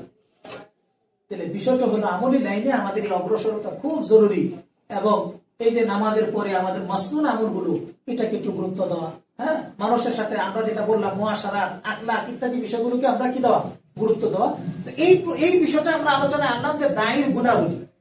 এই দায়ীর গুণাবলীর অংশের মধ্যে একটা গুরুত্বপূর্ণ অংশ, যেটা আমরা ব্যবহারিক উন্নতির অংশের মধ্যে যে আলোচনাটা করতে যাচ্ছি, সেটা হলো দায়ীর পারস্পরিক উন্নতি। এই দায়ীর পারস্পরিক উন্নতিটা একটু পরে করি, আগে আমরা দ্বিতীয় পয়েন্টটা শেষ করে নিই যে আমাদের প্রাতিষ্ঠানিক কিছু উন্নতি লাগে। তাহলে দায়ীর প্রথম আমরা আলোচনা করলাম যে দায়ীর কয়টা গুণাবলী ভাই লাগবে? 2টা। কয়টা? 2টা। এক হলো নিজস্ব কিছু গুণাবলী, ব্যক্তিগত তার গুণাবলী। 2 নম্বর প্রাতিষ্ঠানিক। যেহেতু আমরা আল্লাহ শুকর দাওয়াতের কাজ করছি, এই দাওয়াতের কাজটা এককভাবে তার করছি না, বরং একটা ইন্তেজামের মাধ্যমে করতেছি, শৃঙ্খলার মাধ্যমে করতেছি। এটা আমরা একটু জিজ্ঞেস করি, বলেন তো একা দাওয়াতের কাজ ভালো না সমষ্টিগত ভাবে করলে ভালো? একটু বলেন, আমার বলেন। এই একটা স্লোগানও কিন্তু আমাদের অনেক জায়গা থেকে শোনা যায় যে সমষ্টিগত দাওয়াতের কাজের মাহল বাংলাদেশে নাই বা বর্তমানে নাই, বরং একা করাই ভালো। এখন আপনি কোনটাকে বিশ্বাস করতেছেন? খেয়াল করতে পারতেছেন কি? একটা বিষয় হলো যে ভাই জমাতবদ্ধ ভাবে চলা ভালো, জমাতবদ্ধ ভাবে চলা এটা সবার জন্য নিরাপদ। কিন্তু কখনো যদি জমাতবদ্ধ ভাবে চলতে গেলে বাধাগ্রস্ত হন, আপনি কাজ করতে না পারেন, তখন কোনটা ভালো? এক এক। ভাই কথাটা খেয়াল করছেন? মূলত জমাতবদ্ধ ভাবে চলাটাই কি সুন্দর। জমাতবদ্ধ ভাবে চললে কি ফায়দা বলেন তো? কি ফায়দা? এখন আমরা যখন জমাতবদ্ধ ভাবে চলবো আমি নিজে নিরাপদ থাকবো। জমাতবদ্ধ চললে আমি নিজে কি থাকবো? নিরাপদ থাকবো। কেন? আমার পদস্খলন হতে পারে না, পারে না? হ্যাঁ, আমি ফিক্রি লাইনে আমার পতন হতে পারে, আমার ওই কি বলে আমলি লাইনের পতন হতে পারে, বিশ্বাসগত লাইনে পতন হতে পারে। এই সব লাইনে আমার সাথী ধরবে মিয়া, তুমি এই কথাটা কেমনে বলো? এটা তো ঠিক বলো না। আমি যদি একা চলি, দেখবেন যে মানুষ একা চলে তাকে কেউ ভূত ধরে না, কারণ চিন্তা করে যে ওনারটা ওনার কাছে থাকুক, আমাদের এত হিসাব করা দরকার নেই। কারণ বর্তমান সময়ের অবস্থা হলো অপরাধ করতেছি, স্পষ্ট অপরাধ, সেটাও তো বারণ করি না আমরা কেউ। আর যখন উনি নিজস্ব অ্যাঙ্গেলে চলতে থাকেন, ওনারও কিছু যোগ্যতা আছে, তখন কে তাকে বারণ করতে যাবে? একা চলতে গেলে যে সমস্যা, একা চলতে গেলে সমস্যা হলো আমি নিজে যদি পিছিয়ে যাই, আমার নিজের মধ্যে যদি কোনো সমস্যা তৈরি হয়, তো এটাকে শুধরে দেওয়ার কেউ থাকবে। 2 নম্বর বিষয় হলো যে আমার কাজেরও ক্ষতি কিন্তু। আমি আর আপনি 2 হাতে কতটুকু কাজ করতে পারবো? 2 হাতে কাজ করতে গেলে আমার সহযোগী লাগবে না? এই সহযোগিতার নামই তো জামাত। আমি যখন নাকি 2 হাতে কাজ করতে যাব, তখন আমার জন্য অনেক সহযোগিতার প্রয়োজন হবে। আমি বলবো যে ভাই পারতেছি না, কাজটা বন্ধ রাখে। এই কাজটা বন্ধ রাখলে কাজের ক্ষতি হলো না? হ্যাঁ, এই জন্য আমাদের জরুরি হলো জমাতবদ্ধ ভাবে চলা। হ্যাঁ, জমাতবদ্ধ ভাবে পরিবেশ যদি কোনো কারণে নষ্ট হয়, যেমন নাকি এই যে সাহাদ সাহেবের ফিতনার কারণে ওই ভাইয়েরা এখন জমাতবদ্ধ কাজ করতে পারতেছেন না, ওনারা ওই দলে আসতে পারতেছেন না, কারণ দলের মুরব্বী নড়ে না। এখন ওনাদের জন্য উচিত হলো যে যদি ওনারা নিজস্ব ভাবে আমাদের ওলামায়ে কেরামের প্ল্যাটফর্ম যেটা আছে এটাতে যদি আসতে না পারেন, তো উনি অন্তত জমাত ছেড়ে দেন, একা একা চলেন, এটাও বলবো। কিছু ক্ষেত্রে এমন আছে যেটা জমাতবদ্ধ ভাবে চলা যায় না, এমন পরিস্থিতি যদি কখনো হয়, অথবা আপনি এখানে আওয়াজ দিতেছেন ভাই চলেন না আমরা একটা মিলে দাওয়াতে কাজ করি, কিন্তু কেউ সাড়া দিচ্ছেন না, তো সাড়া যদি না দেন তখন কি আপনি কাজ বন্ধ রাখবেন? বরঞ্চ তখন নিয়ম কি? তাহলে কথাটা যেন আমরা একটু মাথার মধ্যে রাখি যে জমাতবদ্ধ ভাবে কাজ করা ভালো না একা কাজ করা ভালো? জমাতবদ্ধ ভাবে করলে আমি নিজে নিরাপদ। দ্বিতীয় বিষয় হলো কাজ কি হবে? নিরাপদ থাকবে, কাজের গতি বাড়বে। হ্যাঁ, কাজ নিরাপদ মানে শত্রু হামলা করলেও তো আমরা যে ভাই যেটা বলছেন, শত্রু হামলা করলে আমরা এটাকে প্রতিহত করতে পারবো। হ্যাঁ, 5 জন 10 জন 20 জন 100 জন মানুষ যখন একটা বিষয়ে যখন কথা বলা শুরু করবে, তখন এটাকে প্রতিহত করা কি সহজ। আর 3 নম্বর কাজের উন্নতি বাড়বে, উন্নতি। আল্লাহ শুকর আলহামদুলিল্লাহ, আপনার এই যে আব্দোহার মাধ্যমে আমাদের এখানে একটা যে মজমা হচ্ছে, এই যে আব্দোহার আলহামদুলিল্লাহ কিছু দায়ী বিভিন্ন জায়গায় ওনারা গিয়েছেন। একা যদি একক ভাবে কোনো ব্যক্তি ফিকির করতে চান, তো এতগুলো কাজ করা কিনা সম্ভব? এটা সম্ভব হয়েছে বিভিন্ন ভাইরা, প্রত্যেকেই আমরা যার যার অঙ্গ থেকে যখন সহযোগিতা করতেছি, তখন আলহামদুলিল্লাহ এটা সূর্যের আলোর মতো একটা আলোকিত আলো দেওয়া শুরু করেছে। হ্যাঁ, এটাই নিয়ম। ইজতেমাই কাজ, সম্মিলিত কাজ, এটা অত্যন্ত গুরুত্বপূর্ণ, এবং এটা গুরুত্বপূর্ণ বলেই আমাদের সামনের আলোচনাটা আসতেছে যে প্রাতিষ্ঠানিক কিছু গুণাবলী আমাদের কি দরকার। আমি যেহেতু একা না, এই একা না হওয়ার কারণে আমার প্রাতিষ্ঠানিক এমন কিছু গুণাবলী লাগবে, যে গুণাবলী গুলোর আলোচনা ইনশাআল্লাহ এখানে চলে আসবে। আমি এই জন্য আলোচনাটাকে একটু বিশেষভাবে গুরুত্ব দিচ্ছি যে আমাদের প্রাতিষ্ঠানিক ভাবে কিছু গুরুত্ব দরকার, কিছু আমাদের গুণাবলী দরকার। 1 নম্বর, আমি যেহেতু প্রতিষ্ঠানে আছি, এই প্রতিষ্ঠানে আছি হিসাবে প্রতিষ্ঠানের যারা সদস্য আছেন, প্রতিষ্ঠানের সাথে যারা সম্পৃক্ত আছেন, এই ভাইদের সাথে আমাদের একটা স্বতন্ত্র আচরণের ব্যবস্থা বিষয় আছে। আমি যেহেতু একা না, একা না হলে আমার প্রাতিষ্ঠানিক একটা কি আছে? পরিচিতি আছে, এবং প্রাতিষ্ঠানিক ভাবে আমি এই ভাইদের সাথে আমি চলবো, উঠবো বসবো। প্রাতিষ্ঠানিক যখন আমি তাদের সাথে উঠবো বসবো, তো তাদের সাথে আমার কিছু কার্যকলাপ ইত্যাদি বিষয়গুলো আছে। আমি প্রতিষ্ঠানের যেহেতু মুখপাত্র হিসাবে যাব, আমি তো একা না, আমি যে কাজ করতেছি সেটা একা না, আমি তো প্রতিষ্ঠানকে আমি সামনে নিয়ে চলছি। তাহলে প্রতিষ্ঠানকে সামনে নিয়ে চলতে গেলে আমাকে কিছু বিষয় কিন্তু খেয়াল করতে হবে। এই আলোচনাটা আমরা একটু খেয়াল করি, একটু একটু একটু নড়ে চড়ে বসে আমরা একটু উঠে ফুটে নড়ে।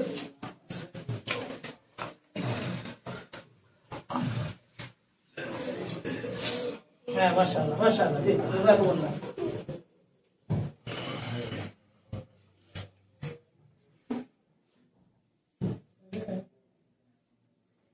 আলোচনাটাকে আমরা 2 ভাগে ভাগ করলাম। একটা হলো যে দায়ীর গুণাবলী, নিজস্ব তার কিছু গুণাবলী লাগবে। 2 নম্বর হলো প্রাতিষ্ঠানিক গুণাবলী লাগবে। এই প্রাতিষ্ঠানিক গুণাবলীর অংশই এটা। আমি এই আলোচনায় যাচ্ছি ইনশাআল্লাহ, কিন্তু এই আলোচনাটা একটু শেষ করে নিচ্ছি। তো প্রথমে এই আলোচনাটা আমাদের হলো, আমরা এই বিষয়টা দেখালাম যে দায়ের নিজস্ব গুণাবলী। এবার আমরা আলোচনা যাচ্ছি দায়ের প্রাতিষ্ঠানিক কিছু গুণাবলী।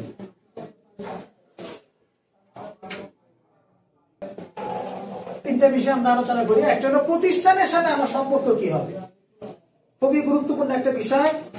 অনেক সময় আমি প্রতিষ্ঠানের মানুষ হই, প্রতিষ্ঠানের মানুষ, কিন্তু আমার আচার ব্যবহার এই বিষয়গুলোতে প্রতিষ্ঠান কোনোদিন মুখে আসে না। আমি প্রতিষ্ঠানের মানুষ, আমি প্রাতিষ্ঠানিক দায়ী, কিন্তু আমার মুখ দিয়ে প্রতিষ্ঠানের নামটা আসে না। বলেন দেখি ভাই, এটা কি আমানত না আমানতের খেয়ানত? আমাকে যখন জিজ্ঞেস করা হয় যে ভাই আপনি কে, আমি বলি আমি একজন দায়ী। মাশাআল্লাহ, কিভাবে কাজ করেন? আমি একই কাজ করি, একই কাজ করি। মানে পরিচয়ের ক্ষেত্রে পুরো তুমি আমি আমার নিজকে মানে নিজকে উপস্থাপন করতেছি, কিন্তু আমার উপরেও যে কিছু মাথা আছে, কিছু ছায়া আছে, এই বিষয়টা অনেক সময় আমরা কি করে ফেলি, মুছে। এটা যদি হয়, এটাকে আমানতের খেয়ানত। কারণ ভাই, প্রতিষ্ঠানের পক্ষ থেকে আমি অনেক সময় আমাদের দায়ীরা মনে করে যে কই আমাদেরকে তো বেতন দিল না, প্রতিষ্ঠানের পক্ষ থেকে আমাকে বেতন দেয়নি, এই জন্য প্রতিষ্ঠানের নাম আমি নেইনি। ভাই, প্রতিষ্ঠানের পক্ষ থেকে বেতন দিলে যেমন নাকি নামটা নেওয়া উচিত, প্রতিষ্ঠানের পক্ষ থেকে যদি ফিকিরও দেওয়া হয় তো তারও নাম নেওয়া উচিত। প্রতিষ্ঠানের পক্ষ থেকে যদি অন্তত আমার খোঁজ খবর নেওয়া হয়, প্রতিষ্ঠানের সাথে আমি যদি যে কোনো ভাবে উপকৃত হই, সহজ বিষয় হলো আপনি যদি নিজেকে প্রতিষ্ঠানের সাথে সম্পৃক্ত মনে করে এবং ওনাদের সাথে ঘোষণা দেয় যে আমি প্রতিষ্ঠানের সাথে আছি, তখন এই ক্ষেত্রে একটা বড় আমানতদারি হলো আমি প্রতিষ্ঠানের স্বীকৃতি মানুষের সামনে দেওয়া। কি বলে শেখ আব্দুল ফাত্তাহ আবু কুদ্দা রাহিমাহুল্লাহ, ওনার সম্পর্কে এই কথাটা আছে, ওনার বই আমি পড়েছি। উনি এই কথাটা বলেছেন যে ভাই, আমার কাছে খুব খারাপ লাগে যে একজন মানুষ একজন আলেম থেকে উপকৃত হবে কিন্তু তার নামটা নিবে না, এটা খুব খারাপ লাগে। উনি এই জন্য ওনার মতো বিশাল বড় হস্তি, বিশাল বড় মানুষ, ওনার পরিচিতি মানে সুখ্যাতি অনেক, কিন্তু ওনাকে জায়গায় জায়গায় আমরা দেখি যে উনি কোনো হিলে বলছেন যে আমি এটা অমুকের কাছ থেকে পেয়েছি। কখনো তো ওনার ছাত্রের কাছ থেকে পাওয়া একটা তথ্যকে উনি গুরুত্ব দিয়ে বলছেন যে আমার এক ছাত্রই কথা বলেছে, এই ছাত্রের নাম নিয়ে উনি কিতাবের মধ্যে নিয়ে আসতেছেন, এটার নাম হলো আমার। তখন কি হবে বলেন? এই যে আগামীর যে ছাত্র, এই ছাত্র যখন দেখবে যে কাগজের মধ্যে উস্তাদ আমার নাম নিয়েছে, তখন ভালো লাগবে না? ভালো লাগবে। হ্যাঁ, এবং আগামীতে উস্তাদ বিভিন্ন জায়গায় ওই ছাত্রকে পরিচয় করায়। আমরা মনে করি যে অনেক সময় নাম নিলে ছোট হয়ে গেলাম, না, উস্তাদ যে বিভিন্ন জায়গায় ছাত্রকে পরিচিত করাবেন, কারণ ছাত্র থেকে উনি ফায়দা পেয়েছেন। আর উনি যখন এই তথ্যটা নামটাও নির্বাচন করছেন, উল্লেখ করেছেন, আগামীতে ছাত্র উস্তাদের কাছে কোনো তথ্য দিতে ওনার মনের মধ্যে একটা সাহস থাকবে না, লাগবে না? ভালো লাগবে কি লাগবে না? এজন্য ভাই আমরা বলবো যে প্রতিষ্ঠানের সাথে যখন আমি সম্পৃক্ত, পরিষ্কার কথা, আমি যদি প্রতিষ্ঠানের সাথে সম্পৃক্ত হই, অর্থাৎ প্রতিষ্ঠানের সাথে স্বীকৃতি দিয়ে যে আমি আপনাদের সাথে আছি, তা আমি বলবো যে এই ক্ষেত্রে আমাদের আমানত হলো এটা যে আমি যখন ব্যক্তিগত ভাবে যে কোনো জায়গায় থাকি, বিশেষ করে আমি যখন কোনো একটা কার্যক্রমের সাথে থাকি, এই কার্যক্রমের ক্ষেত্রে নিজেকে একা না পেশ, একা পেশ করাটা এটা হাজারো জনতার, হাজারো মানুষের কোরবানিকে অস্বীকার। আজকে যদি ছোট্ট জায়গায় নিজে আমি আমার আমানতদারিকে প্রকাশ করতে না পারি, দেখবেন 2 দিন পরে হাজার হাজার জনতা যাদেরকে আমি দাওয়াত দিয়েছে তারা চিন্তা করবে এই লোক তো উপরের কথা কখনো বললো না, তো যে নাকি এতটুকু আমানতদারি রক্ষা করতে পারে না, সে বাকি কথার আমানত কেমনে রক্ষা করবে? সাহাবী হযরত খুযাইমা রাদিয়াল্লাহু তাআলা সম্পর্কে প্রসিদ্ধ কথা আছে না, ওনাকে জিজ্ঞেস করা হলো, উনি রাস্তা দিয়ে যাচ্ছেন, দেখলেন যে আল্লাহ রাসূল সাল্লাল্লাহু আলাইহি সাল্লাম উনি একটা বিষয় নিয়ে, একটা ছাগল নাকি বিষয় নিয়ে একটা ঝগড়া হচ্ছিল এক ইহুদির সাথে। ওই ইহুদির সাথে ইহুদি বলতেছে আপনি দাম দেন নাই বা নগদ দেওয়ার কথা ছিল, আল্লাহ রাসূল বলছেন না আমি তোমার থেকে সময় নিচ্ছি। এই বিষয়ে দরবার হয়ে আল্লাহ রাসূল বললেন যে না, এটা আমি এভাবে করছি। ওই সাহাবী সাথে সাথে দাঁড়ায় বলতেছেন আল্লাহ রাসূল আপনি যা বলছেন এটাই সত্য এবং এটাই বাস্তব। তো ওই ইহুদি জিজ্ঞেস করলো তুমি কি ওই মজলিসে ছিলা আমরা যখন লেনদেন করতেছিলাম? উনি বলছেন যে শোনো, এই নবী মুহাম্মদের মাধ্যমে আসমানের উপরের কথা বিশ্বাস করতে পারছি, যা বলছে তা বিশ্বাস করি। যিনি আসমানের উপরের কথাকে যেভাবে উপস্থাপন করতে পারেন সেটা যদি সেভাবে বিশ্বাস করতে পারে, দুনিয়ার পোশাক আনতে একটা বকরির আর কি মিথ্যা কথা বলবে? মানে ওনার মতো মানুষ আসমানের উপরের কথা বলতে কোনোদিন মিথ্যা বলে না, তো জমিনের কথা সাধারণ বিষয় কেন মিথ্যা বলতে যাচ্ছে? আমি আর আপনি কিন্তু উম্মার সামনে এই ধরনের একটা আদর্শবান মানুষ। আমি যদি ভাই আমার উপরকে যদি বুঝে ফেলি, ইতিহাস একদিন এমন আছে যে আমার অতীতের অবদান বুঝে ফেলি। কারণ ইতিহাস লিখতে তো মানুষের হাত ব্যবহার হয়, এই মানুষের হাতগুলো কিন্তু নিমখারামি করে, বলেন করে না? এই জন্য আমি যেহেতু প্রতিষ্ঠানের সাথে সম্পর্ক, আমি এখানে মাসালা আনতেছি আমানতের। আমি যার মাধ্যমে অনেক সময় এটাও করা লাগে যে আপনি কোন একদিন কোন একজন আলোচকের ছোট্ট একটা আলোচনা দিয়ে হেদায়েত পেয়েছেন, অথবা দাওয়াতের এই বিশাল জগতের সাথে পরিচিত হয়েছে ছোট্ট একটা বয়ান। আসলে উচিত তো ছিল ওই মানুষটার সামনে গিয়ে স্বীকৃতিটা দেওয়া যে আপনার ওই আলোচনা আমি আসলে মুগ্ধ হয়েছিলাম এবং ময়দানে নামছিলাম, এটা ছিল আমার। তাহলে হবে কি, ওই মানুষটা উৎসাহিত হতো। আমরা তো আসলে এখন খেয়ানত করতে করতে করতে করতে এই পর্যায়ে পৌঁছে যাচ্ছি যে আমাকে অনেক পৃষ্ঠপোষকতা করে, এরপর আমি কি করতে রাজি না, স্বীকার করতে রাজি। এটা আমাদের বাংলাদেশের এটা একটা বদ স্বভাব। আমাদের বাংলাদেশ তো আসলে অনেক কারণেই কিছু খারাপই আছে। আপনি অনেক বড় কষ্ট করে একটা জিনিস তার সামনে একজন আলেমের সামনে পেশ করেন, জীবনে শুকরিয়া দিয়ে বলবেন মাশাআল্লাহ আপনি একটা ভালো কাজ করছেন, এটা বলবেন না, ওই দেখে উল্টে উল্টে শেষ। এটা আমাদের বাংলাদেশে একটা বহুত বড় একটা খারাপ। আলহামদুলিল্লাহ অনেকে আছেন যারা এটা করেন, কিন্তু আম ভাবে মূল্যায়ন করবে না। তো ভাই আমি প্রতিষ্ঠানের মাধ্যমে আছি, আমরা আগেই বলেছি প্রতিষ্ঠানটা আমাদের জন্য কি রহমত না রহমত না, এটা কিন্তু একটু স্বীকার করা লাগে। আপনারা আলহামদুলিল্লাহ আজকে যে এখানে একটা আয়োজন হয়ে গেল, এই আয়োজনের মধ্যে একা করে আমরা কয়জন মানুষ এখানে ব্যবস্থা করতে পারতাম, এবং এখানে একটা খানার খরচের মাসা, হ্যাঁ, অনেক আলোচকদেরকে আনার মাসালা, এবং এখানে আপনাদের আসা যাওয়া সম্পর্কে অনেকগুলো বিষয় আছে, যে যেখানে আমরা আছি সেখানে সাথে সম্পর্কে অনেকগুলো বিষয় আছে। কিন্তু এটা যখন প্রতিষ্ঠান করতে পারছে, প্রতিষ্ঠান যেই হোক, আমি এটা বলতে চাচ্ছি না যে প্রতিষ্ঠান কে, এটা আমার দেখার বিষয় না।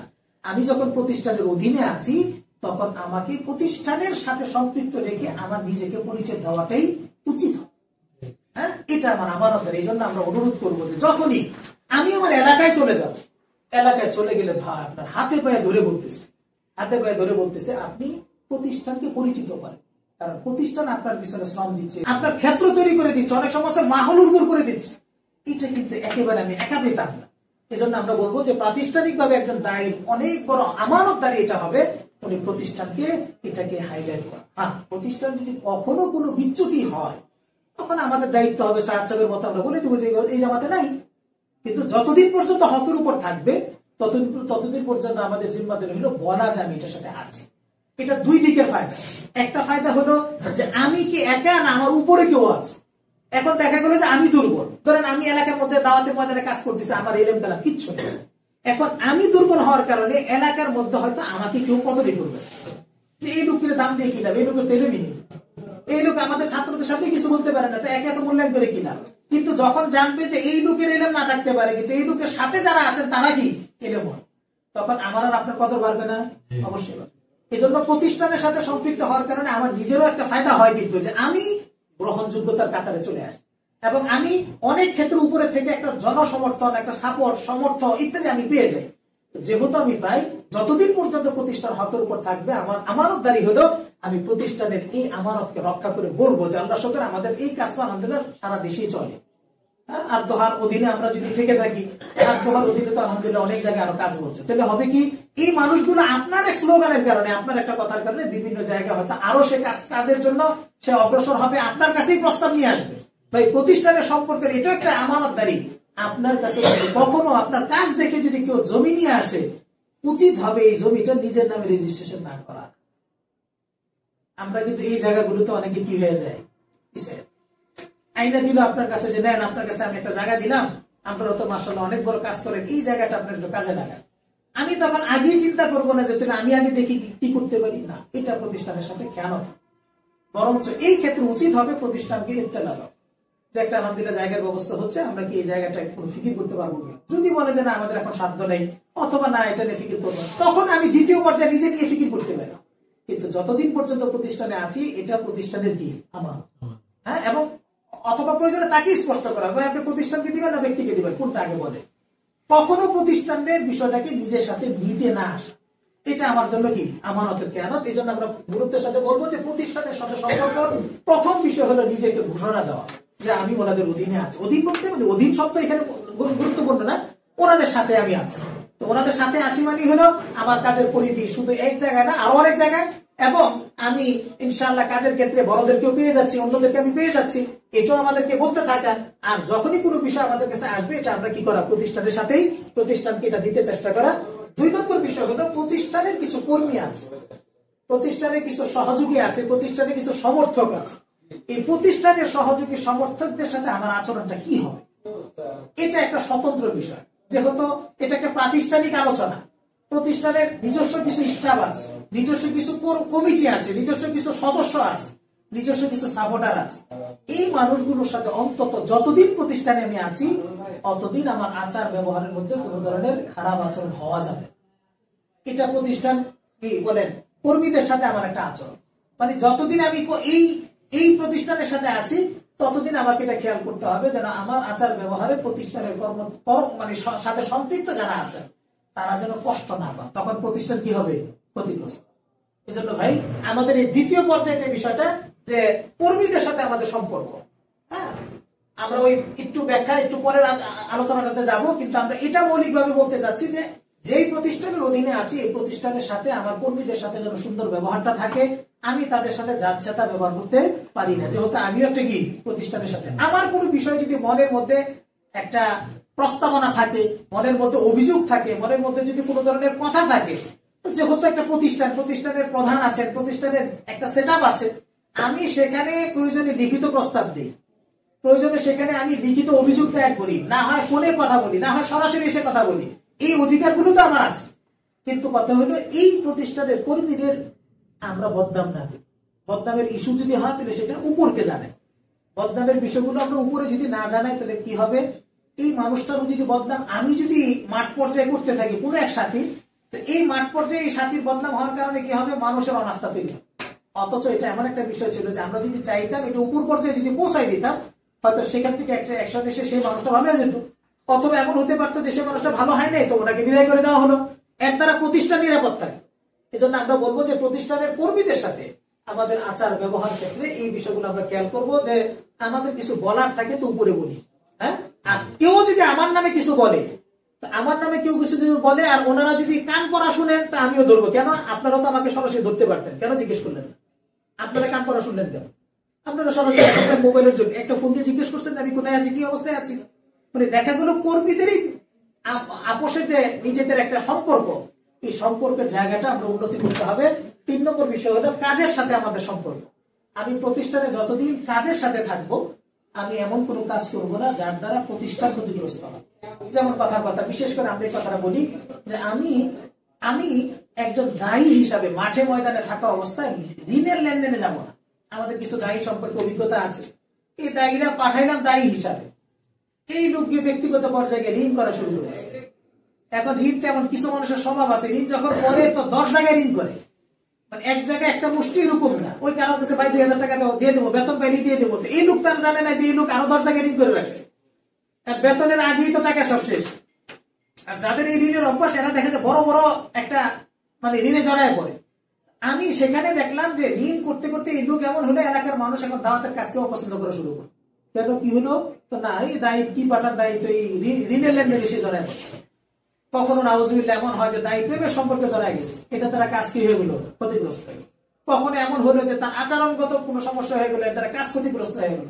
হ্যাঁ, এই দায়ী এমন কোন আচরণ করেছে, মানে মানুষ যে কত ধরনের আপনার মানে বিষয়গুলো সম্মুখীন হয়। আমাকে এক লোক, এক আলেমী, উনি বলতেছেন যে আমি আকবরে যখন কমপ্লেক্সে ছিলাম, আকবর কমপ্লেক্সে বিশাল বড় আয়োজন হওয়ার কারণে ওইখানে পরিধিটা তো বড়, অনেক সময় আছে আমাদের জিম্মাদারিও থাকে। আমরা তো ধরেন সেখানে অনেকগুলো বিভাগ চালানো লাগে।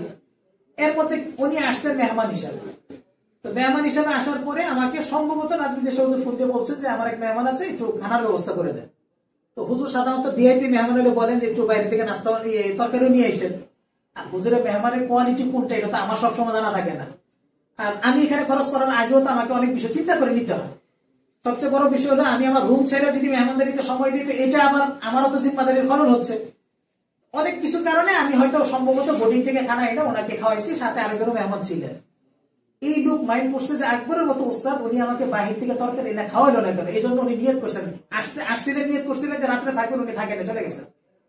এবং 12 বছর যাবত আমার সাথে কথাই বলেন না, ফিলিং মনে কেন উনি খাওয়াইলো না কেন তরকারি। আশ্চর্য হয়ে গেলাম যে অথচ আমার গঠনেই জানা নেই। দেখেন ছোট্ট একটা আচরণ, মানে আমি যেটা ধরেন খানা দিয়ে একটা বিষয়, একটা তরকারি বাইরে থেকে আনার কয় টাকাই লাগতো, আর এটাকেও এই পরিমাণ মাইন্ড করছে। আমি বলতে চাচ্ছি যে আমাদের দায়ীদের ছোট্ট বিষয়ে অনেক সময় কি করতে পারে, অনেকে মাইন্ড করতে পারে। এই জন্য আমাদের বেশি খেয়াল করা দরকার যে কাজের যেন কি না হয়, ক্ষতি না। আমি পারি আর না পারি যেন আমার কাজের কি না হয় ভাই, ক্ষতি না হয়। প্রতিষ্ঠানে থাকা অবস্থায় আমি এমন কোন আচরণ করতে পারি না, বিশেষ করে ফজরের পর আমরা দায়ীরা নিয়োগ করবো বাবা এটা আমার কাজকে ক্ষতি করছে। কারণ হলে যে আমাদের অনেক তবলিগের সাথীরা আমাদেরকে, আমার আসলে ফজর পর ব্যক্তিগত ঘুমাইতে ভালো লাগে না, মানে আমার তবিয়ত ধরে না, আমার শরম লাগে, এটা কি ফজর পর কেমনে ঘুমাই। অনেক সময় রাত্রে কাজ করলে একটু কাজ করতে হয় অনেক সময় মাঝে মধ্যে, তো ওটা না পারলে আমি শুই। এই ফজরের পরে আমাদের তবলিগের বাইরে কিন্তু মশকরা করে আইসেই আলেমদের কাছে মাদ্রাসাতে ঢুকে, আইসা দেখে সব হুজুর ঘুম। এরা এসে পরে সমালোচনা করে যারা তবলিগের মানে একটু মহব্বতের সাথে, এদের কাছে বলে হুজুর আপনাদেরকে আসছিলাম, আইসা দেখছি সব হুজুরে ঘুমায়। আমার তখন তার এত পরিমাণ শরম লাগে যে ফজর পর আমরা ঘুমাই, এটা একটা অভিযোগ। অথচ এমন হতে পারতো এক হুজুর দুই হুজুর ঘুমাইছে, কিন্তু ফজরের পর আমরা যেন না।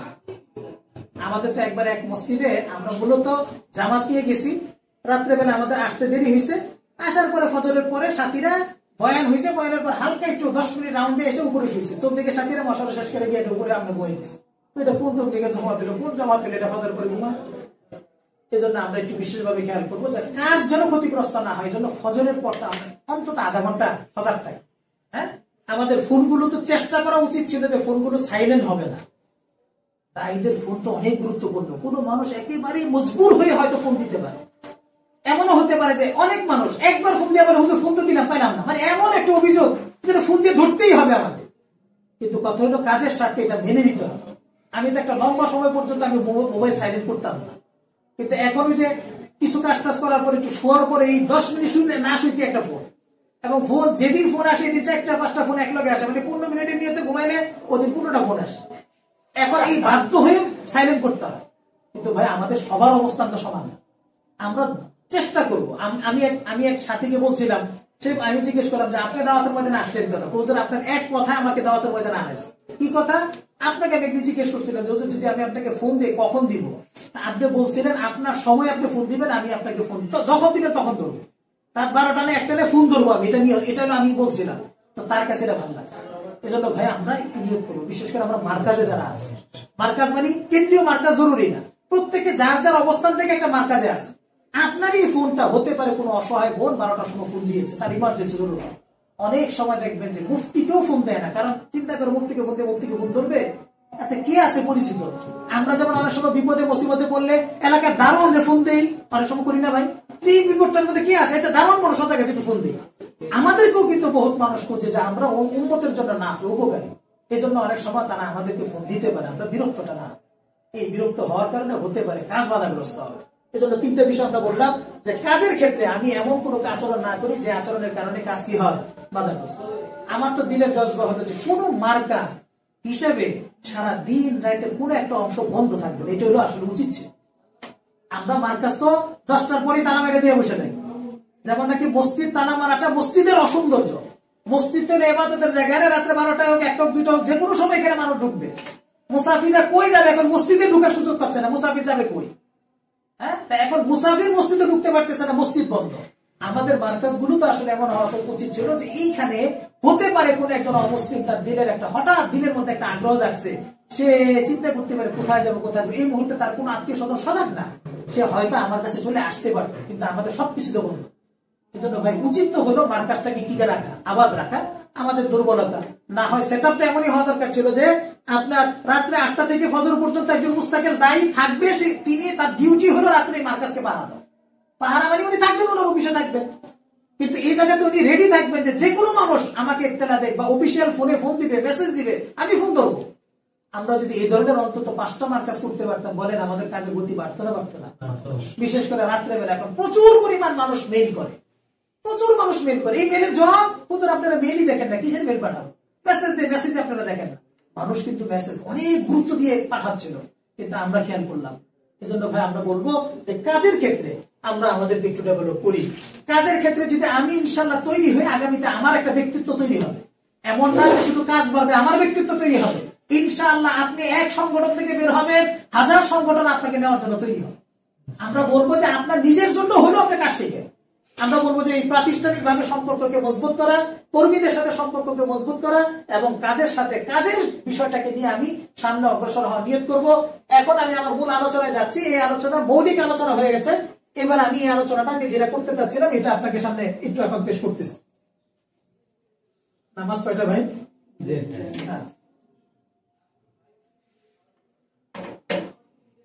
দায়ীদের পারস্পরিক সম্পর্ক। আমি আগেই বলেছি যে এটা হলো মূলত একটা উপশিরোনাম। মূল শিরোনাম হলো দায়ীর গুণাবলী। সেই দায়ীর গুণাবলীর একটা অংশ হলো যে দায়ীর আখলাক সুন্দর হওয়া দরকার। ওই আখলাকের একটা অংশ হলো যে আখলাক মানে দায়ী মা বাবার সাথে সম্পর্ক ভালো রাখবে, অন্যদের সাথে সম্পর্ক ভালো রাখবে, বিশেষ করে দায়ীদের পারস্পরিক সম্পর্ক যেন কি হয়, ভালো হয়। এটা আমাদের একটা মূল আলোচনা। আমি এটাকে 4টা ভাগে ভাগ করে আলোচনাটা করতে যাচ্ছি। দায়ীদের পারস্পরিক সম্পর্কের প্রথম একটা বিষয় আসি, চিন্তাগত একটা সম্পর্ক। আমরা আমাদের দেশে আদ-দোহা যেমন আলহামদুলিল্লাহ দাওয়াতি কাজ করছেন, আরো কিছু ভাইয়েরও কাজ করে। আমরা এখানে দায়ী শব্দ যেহেতু একটা ব্যাপক শব্দ, এই দায়ী শব্দ ব্যাপক হওয়ার কারণে আমি একটু কথাটা ব্যাপক ভাবে নিব। হ্যাঁ, যে আমাদের নিজেদের পারস্পরিক সম্পর্কের কথা আমি আলোচনা করে আসছি, কিন্তু মৌলিক ভাবে আমাদের দেশে এবং সারা পৃথিবীতে বহু দায়ীরা কাজ করছে। আমাদের তাদের সাথে আচরণটা কি হবে? এই আচরণের একটা প্রথম অংশ হলো তার সাথে আমার চিন্তার মিল আছে না নাই। কি বলেন? আমাদের সমাজে যে সমস্ত দায়ীরা বিশেষ করে অমুসলিমদের মাঝে দাওয়াতের কাজ করছেন এবং মুসলিমদের মাঝে দাওয়াতের কাজের জন্য দাওয়াতে তবলিগের বাইরে মেহনত করতেছেন, এভাবে আরো সংগঠন আছে যারা দাওয়াতের কাজ করছেন, আমরা তাদের সাথে কি চিন্তাগত মিল আছি না নাই? চিন্তাগত মিল আছে। এখন চিন্তার মানুষই তো খুঁজে পাচ্ছি না আমরা। আমাদের সমাজে এখন চিন্তাশীল মানুষের অভাব না। আমি যখন অমুসলিমদের মাঝে দাওয়াতের কথা নিয়ে বিভিন্ন এলাকায় যাচ্ছি, একটা লোক যদি পেয়ে যায় যে মাশাআল্লাহ উনি আমার কাজটাকে মূল্যায়ন করছেন, হ্যাঁ আপনি আসবেন অথবা আপনার কাজটা ভালো, আমি আপনাকে সাপোর্ট দিব, তখন কেমন ভালো লাগে। আমি আগে প্রথমে এই বিষয়টা চিন্তা করবো যে যেই মানুষগুলো সমাজের মধ্যে দাওয়াতের কাজ করতেছে, এবার আমার সংগঠনের অধীনে করেন আর অন্য কোনো সংগঠনের অধীনে করেন, এই মানুষগুলোর সাথে আমার চিন্তার কি আছে? চিন্তার মিল মানে আত্মার মিল। মানুষ চিন্তাও করে, আত্মা দিয়ে এটা লালন করে। তাহলে আমাদের একটা বড় বিষয় হলো এই মানুষগুলোর সাথে আমাদের চিন্তা ফিক্রি একটা মিল আছে, রুহের মিল আছে, আত্মার মিল আছে। তাহলে যেই মানুষটার সাথে আমার চিন্তার মিল আছে, যেই মানুষটার সাথে আত্মার মিল আছে, আমি সমাজে দাওয়াতের কাজ করে করে এই ধরনের চিন্তাশীল মানুষই তৈরি করতে চাই। আমি আল্লাহ শুকর পেয়ে গেলাম যে সমাজের মধ্যে আমার মেহনত ছাড়াও আরো অসংখ্য মানুষ এই ধরনের চিন্তার মিল পাচ্ছি। তখন সেই ক্ষেত্রে আমি এই ধরনের কোন দায়ীকে যদি পাই, তাহলে কি শুকরিয়া আদায় করবো নাকি ভাইয়া যাবো? আমাদের অনেক সময় একটা তবিয়ত হয় যে তো এই এলাকাতে আরেকজন ঢুকে গেছে, এই এলাকায় আরেকজন ঢুকে গেছে। আরেকজন ঢুকে গেছে কি আমার জন্য আনন্দের ছিল না দুঃখের ছিল? আনন্দের ছিল। বিষয়টা হলো চিন্তার মিল হওয়ার কারণে মাশাআল্লাহ মাশাআল্লাহ এই এলাকা তো উনিও মেহনত করে। চিন্তার মিল হওয়ার কারণে, রুহের মিল হওয়ার কারণে, আত্মার মিল হওয়ার কারণে আমি যখন আরেকজন সহযোগী পেয়ে যাব, তখন এটাকে শুকরিয়া আদায় করা দরকার যে আল্লাহ আপনি আমার মেহনত কমাই দিচ্ছেন। আমি এখানে মেহনত করতে অনেক কষ্ট হইতো, আমার এই ভাইরা মেহনত করতেছে। আমি প্রথমে এই কথা বলতে চাবো যে ভাই, যেহেতু চিন্তার মিল, চিন্তার মিলের অভাব, চিন্তার মিলের বহু অভাব, এই বহু অভাবের যুগের মধ্যে আমি যখন মাত্র 100টা মানুষ পেয়ে যাচ্ছি যারা আমার চিন্তার সাথে মিল, যখন 100 মানুষ, বিশেষ করে আমরা যারা একত্রে কাজ করতেছি, আমাদেরও তো পারস্পরিক চিন্তা এবং কি রোহের মিল আছে। চিন্তার রোহের মিলটাকে প্রথম আমি বলবো যে আগে এটাকে শুকরিয়ার ভাষায় আগে এটাকে শুকরিয়া আদায় করা দরকার যে আলহামদুলিল্লাহ উনিও তো আমার সহযোগী। চিন্তার মিল, রোহের মিল মানে কি উনি আমার শত্রু না সহযোগী? ফরিক বনো রফিক বনো ফরিদ না। আমাদের যেহেতু চিন্তার মিল আছে, এই জন্য আমাদেরকে প্রথমে ভাবতে হবে যে এই ভাইয়েরা আমার সাথে যেহেতু চিন্তার সম্পর্ক, আমি তাদের সহযোগী এবং তিনি আমার কাজের সহযোগী। এই সহযোগিতার মানসিকতাটা যদি আমাদের প্রথমত আসে, তো ইনশাআল্লাহ দায়ীদের পারস্পরিক সম্পর্কটা বাড়বে। আমি বলতে চাচ্ছি চিন্তার অনেক সময় আছে দূরত্ব তৈরি হয়, এই দূরত্বটা শয়তান করে। হ্যাঁ, কিছু যুক্তিসঙ্গত কারণও থাকে, আমি এটাকে এড়িয়ে যাব না। কিছু যুক্তিসঙ্গত কারণ এমন থাকে যে কারণটা, ধরেন সমাজের মধ্যে কিছু মানুষ দাওয়াতের কাজ করছেন, এই দাওয়াতের কাজটা শরীয়তসম্মত না, তাহলে তো আমার তার সাথে চিন্তার কি হবে? একটা মানে মূল চিন্তার মিল, কিন্তু পদ্ধতিতে কি আছে? অমিল আছে। তখন আমি তার সাথে চাইলেও মিলতে পারতেছি না। কিছু মানুষ এমন আছে যে তার দাওয়াতের উসলুব ভিন্ন, আন্দাজ ভিন্ন, এই আন্দাজ ভিন্ন। ওনার আন্দাজের সাথে আমার যদি সাংঘর্ষিকতা না হয়, উনি ওনার গতিতে চলতেছেন, আমি আমার গতিতে চলতেছি, তখন তো আমরা প্রত্যেকেই প্রত্যেকটা সহযোগী ভাবতে পারি। এই জন্য আমরা প্রথম বলবো যে ভাই আমি আমার পার্শ্ববর্তী একটু আশপাশে তাকায় দেখবো। যেমন আলহামদুলিল্লাহ আব্দুহার অধীনে যদি 100 জন মানুষ থেকে থাকে, এই 100 জন মানুষ 100টা পরিবার থেকে উঠে আসছে। এই 100 পরিবারের 100 মানুষগুলো তারাও কোনো না কোনো মা বাবার সন্তান, তারাও কোনো না কোনো আত্মীয় বন্ধনে তারা আবদ্ধ। এই মানুষগুলোর সাথে আমার রুহের একটা মিল আছে। মিলটাকে চিন্তা করে আমি একটু শুকরিয়া আদায় করবো, তার সাথে মাঝে মধ্যে একটু ফোনে যোগাযোগ। আমি তো বলবো যে অন্য কোনো কারণে না হোক, প্রতিষ্ঠান আমাকে বলে নাই যোগাযোগ করতে, তারপরেও কি যোগাযোগ করতে পারি না? পারি। কেন পারি ভাই? রুহের মিল আছে, আমার চিন্তার মিল আছে। এই চিন্তার মিলের কারণে আমি পারস্পরিক যোগাযোগটা করতে পারি। যদি কখনো আমি শুনলাম, কখনো যদি এই কথা শুনি যে আমার এক এলাকায় একটা ভাই দাওয়াতের কাজ করত, এখন উনি অসুস্থ, তখন আমি এখন কি করব ভাই? কি বলেন? তার কাছে যাওয়াটা আমার চিন্তার মিল হিসাবে তার কাছে যাওয়া দরকার না? যেহেতু এই ভাই আমার কি ছিলেন? সহযোগী। এই জন্য তার অসুস্থতার সময় আমি তো তার পাশে যাওয়া, অভাব অনটনের সময় আমি তো তার পাশে যাওয়া। আর কখনো যদি কোনো সময় শুনি যে কোনো দায়ী আগে দাওয়াতের ময়দানে কাজ করতেন, কিন্তু উনি এখন দাওয়াতের ময়দান ছেড়ে দিচ্ছেন, আমি কি তখন খুশি হব না তার পাশে গিয়ে একটু তথ্য দিব? হ্যাঁ, বিষয়টা হলো চিন্তার মিল আছে, কিন্তু এই চিন্তাশীল মানুষটাকে তৈরি করতে হাজার হাজার মানুষের কি হয়েছে? মেহনত হয়েছে। এই মানুষটা ঝরে পড়তেছে যে কোনো কারণে হোক, যুক্তিসঙ্গত কারণও থাকতে পারে, অযৌক্তিক কারণও থাকতে পারে। যুক্তিসঙ্গত কারণ প্রতিষ্ঠানের সাথে তার খুব হতে পারে, কিন্তু কাজ ছেড়ে দেওয়া তো যুক্তিসঙ্গত হতে পারে না। এই জন্য আমরা তার পাশে গিয়ে দাঁড়াবো, একটু তার অভিযোগগুলো শুনবো, কি সমস্যা, প্রয়োজনে সমাধানের চেষ্টা করলাম, কিন্তু এই ভাইটার পাশে দাঁড়ানো আমার কি তাই। এই জন্য আমরা বলবো যে চিন্তাগত এই ধাপটাতে আমরা ইনশাআল্লাহ একটু খেয়াল করার চেষ্টা করবো, যাতে করে আমাদের কোন চিন্তাশীল মানুষ দাওয়াতের ময়দানে জজবা রাখে, এমন কোন চিন্তাশীল কোন মানুষকে আমি দিল থেকে ঘৃণা করতে পারি না, এমন কোন মানুষকে আমি তাকে ফেলে দিতে পারি না, বরঞ্চ আমার যেন আন্তরিকতা মহব্বত থাকে। 2 নম্বর হলো আচরণগত একটা বিষয়। আমি যে কোনো দায়ীদের সাথে কিভাবে আচরণ করব, এই আচরণটাকে আমরা 3টা ভাগে ভাগ করে ফেলতেছি। একটা হলো মানবিক আচরণ। একজন মানুষ হিসাবে কি সে আমার কাছে কি কি আচরণ পায়, এই আচরণটাকে আমরা একটু ভাগ করতেছি যে আচরণগত দিক। এক হলো মানবিক। 2 নম্বর হলো মুসলমানিত্ব।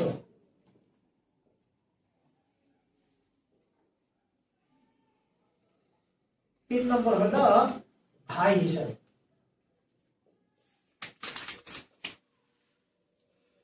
একটু খেয়াল করবো আমরা, আমাদের দায়ী যে ভাইরা আছে, আমাদের কি বলে কাফেলার সাথে জড়িত হোক অথবা যে কোনো কাফেলার সাথেই হোক, দাওয়াতের কাজ যখন করছেন, তো ওই ভাইটা তো একজন মানুষ হিসেবে একজন মানুষের সাথে যেই কাজগুলো করতে না পারে, আমি আমার ওই দায়ী ভাইয়ের সাথে ওই কাজগুলো করতে পারি। মানুষ হিসেবে কি কি কাজ করা যায় না? যেমন ইসলামী শরীয়ত বলে যে মানুষ আরেক মানুষের গীবত করতে পারে, এটা মানবিক বিষয়। মানে ইসলাম কারো গীবতকে সহ্য করে না। একজন মানুষ আরেকজন মানুষের গীবত করাটাকে ইসলাম বলে কি করা? মরা মানুষের কি করা? মরা লাশ খাওয়া। তার মানে ইসলাম এটা মানবিক একটা সিদ্ধান্ত নিয়েছে যে এই কাজ করতে পারবে না। তাহলে আমার একটা বিষয় হলো, আমি আমার কোনো দায়ী ভাইয়ের পারতপক্ষে গীবত না করি। হ্যাঁ, যদি সঙ্গত কোনো কারণ থাকে, হ্যাঁ আমি আমার উপরস্থ কোনো কারোর সাথে পরামর্শ করছি এই জন্য যেন ওনারা সতর্ক হন, তো সেটা তো একটা ভিন্ন একটা প্রসেস। কিন্তু অযথা কারণ ছাড়া আমি তার কিনা করি গীবত না করি। এভাবে আমি আমার ভাইয়ের সাথে অন্তত দেখা গেল যে জুলুম আমরা দায়ী, পরস্পরের সাথে জুলুম করলাম, বলেন দেখি জুলুম করাটা কি মানবিক কোন আচরণ হতে পারে? আমি তার গীবত করতে পারি না, আমি তার শেকায়াত করতে পারি না, আমি তার উপর জুলুম করতে পারি না। হ্যাঁ, জুলুম অনেক ভাবে হয়।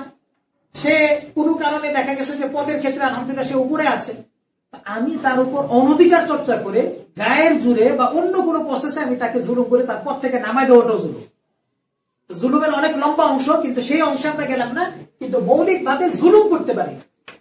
4th নম্বর একটা বিষয় হলো, আমি তাকে অপমান তো করতে পারি। কি বলেন, অপমান করা যায়? একজন দায়ীকে আমি অপমান করতেছি কারণ ছাড়া। হ্যাঁ, অনেক সময় এমন হয় যে একজন ভাইকে আমি মুখের উপর এমন একটা কড়া কথা বললাম, এই কড়া কথা বলাটা তো ন্যূনতম মানুষ হিসেবেই তো করতে পারতাম।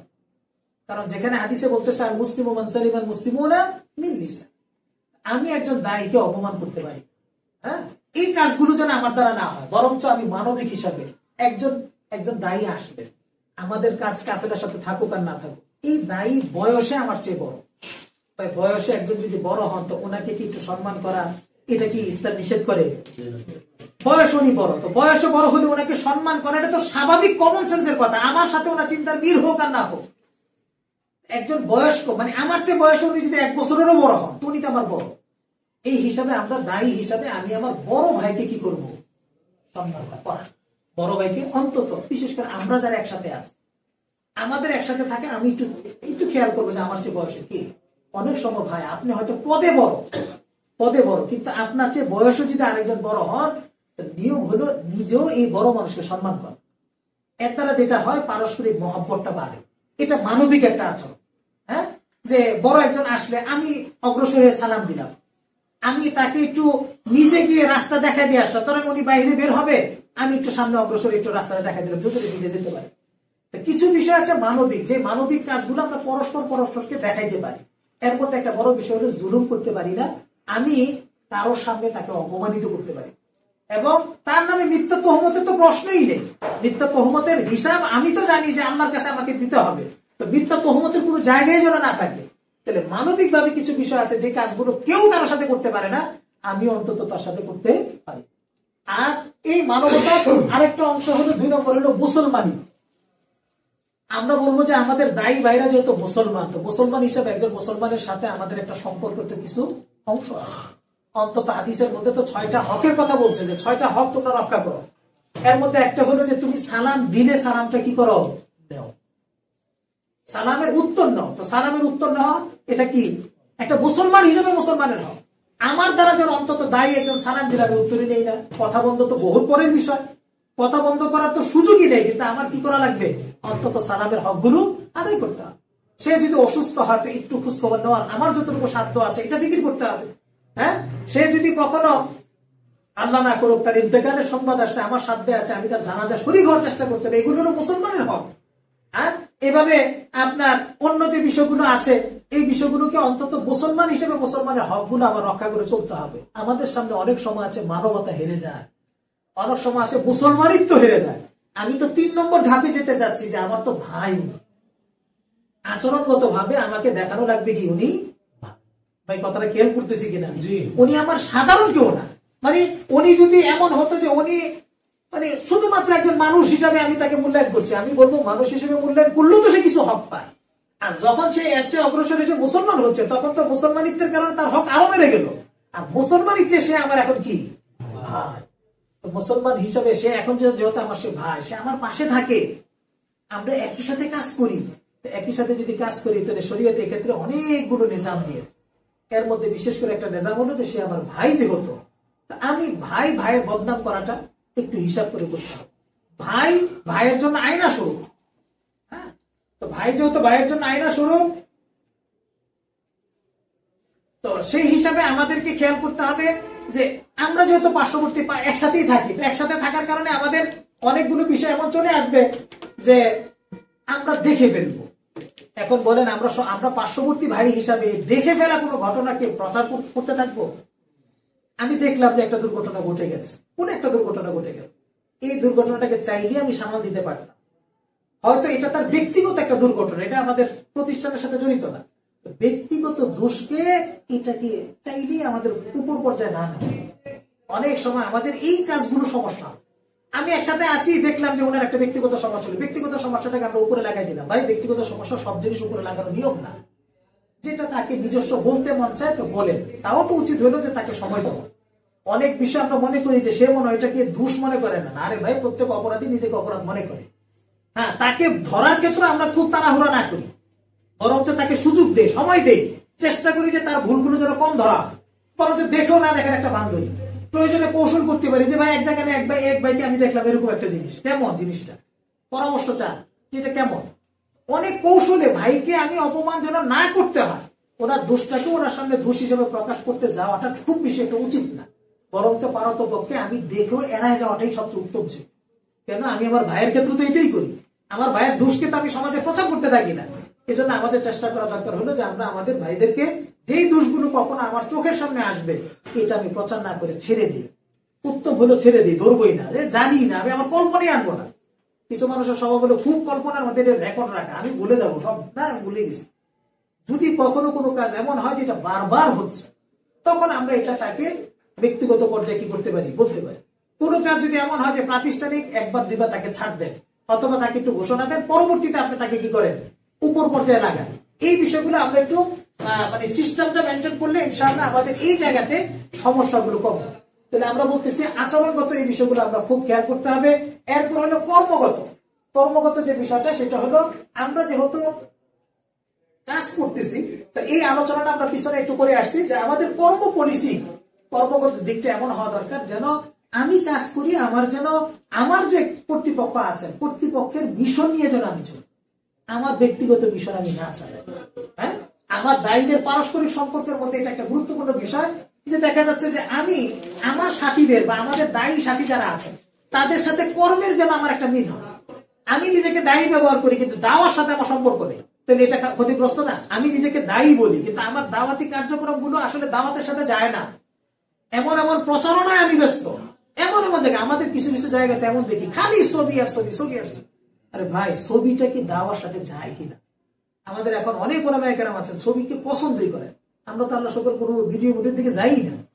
কিন্তু বিষয়টা হলো যে এই ছবি কিছু হলো নিজেদের কাছে রাখা, অন্তত দু এক জায়গায় একটু দিলে মানুষের মধ্যে একটা অনুপ্রেরণা জাগে। আর একটু এত পরিমাণ মানে যাইতেছে আর ভিডিও মানে মোবাইল নিয়ে নিয়ে হাঁটতেছে। আরে ভাই, কোন ধরনের কথা, কাজ না ভিডিও, কোনটা? আমার কর্মটা যেন এমন হয় যে এই কর্মটা যেন দায়ীদের থেকে ভিন্ন না। আমি দায়ীদের পারস্পরিক সম্পর্কের ক্ষেত্রে আমার কর্ম পদ্ধতি, কর্মগত দিকটাও যেন থাকে যে তাদের কাজ আর আমার কাজের যেন কি থাকে, মিল থাকে। আমি তাদের কাজের থেকে এত ব্যতিক্রম হতে পারি না যেটা আমার দাওয়াতের মূল কাজকে ক্ষতিগ্রস্ত করে দেয়। এই জন্য আমরা বলবো যে আমাদের কর্মগত পলিসিগুলো এমন হওয়া দরকার যে কর্মগত পলিসিগুলো দায়ীদের সাথে মিল রাখে এবং বিশেষ করে মানে কি বলে পারস্পরিক ভাবে দায়ীরা আমাদেরকে যে কর্ম পলিসি নিয়ে চলতে বলে আমরা যেন সে কর্ম পলিসি গুলো নিয়ে চলতে পারি। একক কোনো ব্যক্তিগত বিষয়, এটা অনেক সময় হয় ব্যক্তিগত চিন্তাকে টাস করে উপস্থাপন করে দিয়ে দেওয়া, যে ভাই আপনারা এভাবে করেন না, আপনি এটা বলতে পারেন না। বরঞ্চ কর্ম পদ্ধতি যখন কোন একটা হবে এটা ফায়সালা হলে তারপর আপনি উম্মাহকে পেশ করতে পারেন, না হয় বলতে হবে এটা আমার ব্যক্তিগত মত। এটাই হলো সিস্টেম, এটা এবং এটাই হলো পদ্ধতি। সর্বশেষ হলো নীতিগত আমাদের আচার ব্যবহার এবং নীতিগত সম্পর্ক। ভাই স্বাভাবিক কথা, একটা প্রতিষ্ঠান চলতে গেলে এটা কি হবে, একটা সেট আপ থাকবে, উপর থেকে নিচ থাকবে, থাকবে কি থাকবে না? হ্যাঁ, এর মধ্যে আল্লাহ তাআলা আজকে হয়তো কোনো ভাইকে উপরে রাখছেন, হ্যাঁ হয়তো আমার সুযোগ যদি বেড়ে যেত আমি ইনশাল্লাহ কাজের মধ্যে আগে যেতে পারবো। এই সিস্টেমটা উপর থেকে নিচের যে সিস্টেমটা, উপর নিচের সিস্টেমটা তো আসলে মূলত এজন্য না যে মর্যাদার তারতম্য, বরঞ্চ মর্যাদা তো আল্লাহ তাআলা যাকে দিতে চান মানে কোনো ডিগ্রি ছাড়াও যোগ্যতা দিতে পারে, কোন পদ ছাড়াও আল্লাহ তাআলা তাকে অনেক মর্যাদাবান করতে পারে। হ্যাঁ, আমাদের নির্বাচনের মতো মানুষ কোন পদের ধারস্থ না, কোন পদে উনি যেতে রাজি না, এমনকি আলেমরা সাক্ষাৎ করতে চান সেটারও ওনার সুযোগ নেই। কিন্তু আল্লাহ তাআলা কি ওনার মর্যাদা কম দিছে? উনি যদি শুধু এখন গতানুগতিক সিস্টেমে বলতেন যে আমি সভাপতি হতে রাজি আছি, বিভিন্ন মাহফিলে নিয়ে হতো, বাংলাদেশের এমন কোন মাহফিল থাকবে না যে মাহফিল ওনার সভাপতি না বানাবে। কিন্তু আল্লাহ তাআলা ওনার ইজ্জত কি কম বানাইছে? বিষয় হলো ভাই, এটা একটা সিস্টেম, এই সিস্টেমটা হলো চলার সাথে। এই সিস্টেমের মধ্যে কেউ মার্কাজে এমনও লোক থাকতে পারে যে প্রতিষ্ঠানকে ঘোষাচ্ছে, সে মূলত তার মাথা আছে এরকম না, কিন্তু তার যোগ্যতা আছে, যোগ্যতা দিয়ে প্রতিষ্ঠানটাকে পরিষ্কার করতেছে, প্রতিষ্ঠানকে সামলাইতেছে। আমাকে মাথায় রাখতে হবে মার্কাজে যে থাকবে সেই আমার চেয়ে সেরা, কথাটা এরকম না। কিন্তু বিষয়টা হলো যেহেতু মার্কাজ কেন্দ্রিক কিছু নিজাম আছে, এই নিজামের একজনকে ফোনের দায়িত্ব দেওয়া হচ্ছে যে আপনি একটু ফোন দিয়ে, এই লোক হয়তো আমার চেয়ে ছোট বাহ্যিক ভাবে, কিন্তু যেহেতু তার একটা ইন্তজাম, তো নীতিগত আমাদের পারস্পরিক আচরণের এটাও একটা অংশ যে মার্কাজ থেকে কেউ যদি আমাকে ফোন দেয়, এই ফোন দিলে এই মানুষটার ফোনটাকে কি করা, গুরুত্ব। এই লোক যদি একটা ফরমান দেয় যে এমন একটা ফয়সালা হয়েছে, এই ফরমানটাকে গুরুত্ব দেওয়া। আবার নিজ থেকেও যদি কোনো সাথী যখন মার্কাজে ফোন দিবে, মার্কাজে যেই আছে সে এটা খেয়াল করতে পারবে না আমি তো মার্কাজে আছি, বরঞ্চ তাকে খেয়াল করতে হবে আমার এক সাথী ময়দানে যে মেহনত করতেছে সে আমাকে ফোন দিয়েছে, তখন সে জন্যই তার ফোনটাকে সর্বোচ্চ কি করে, গুরুত্ব।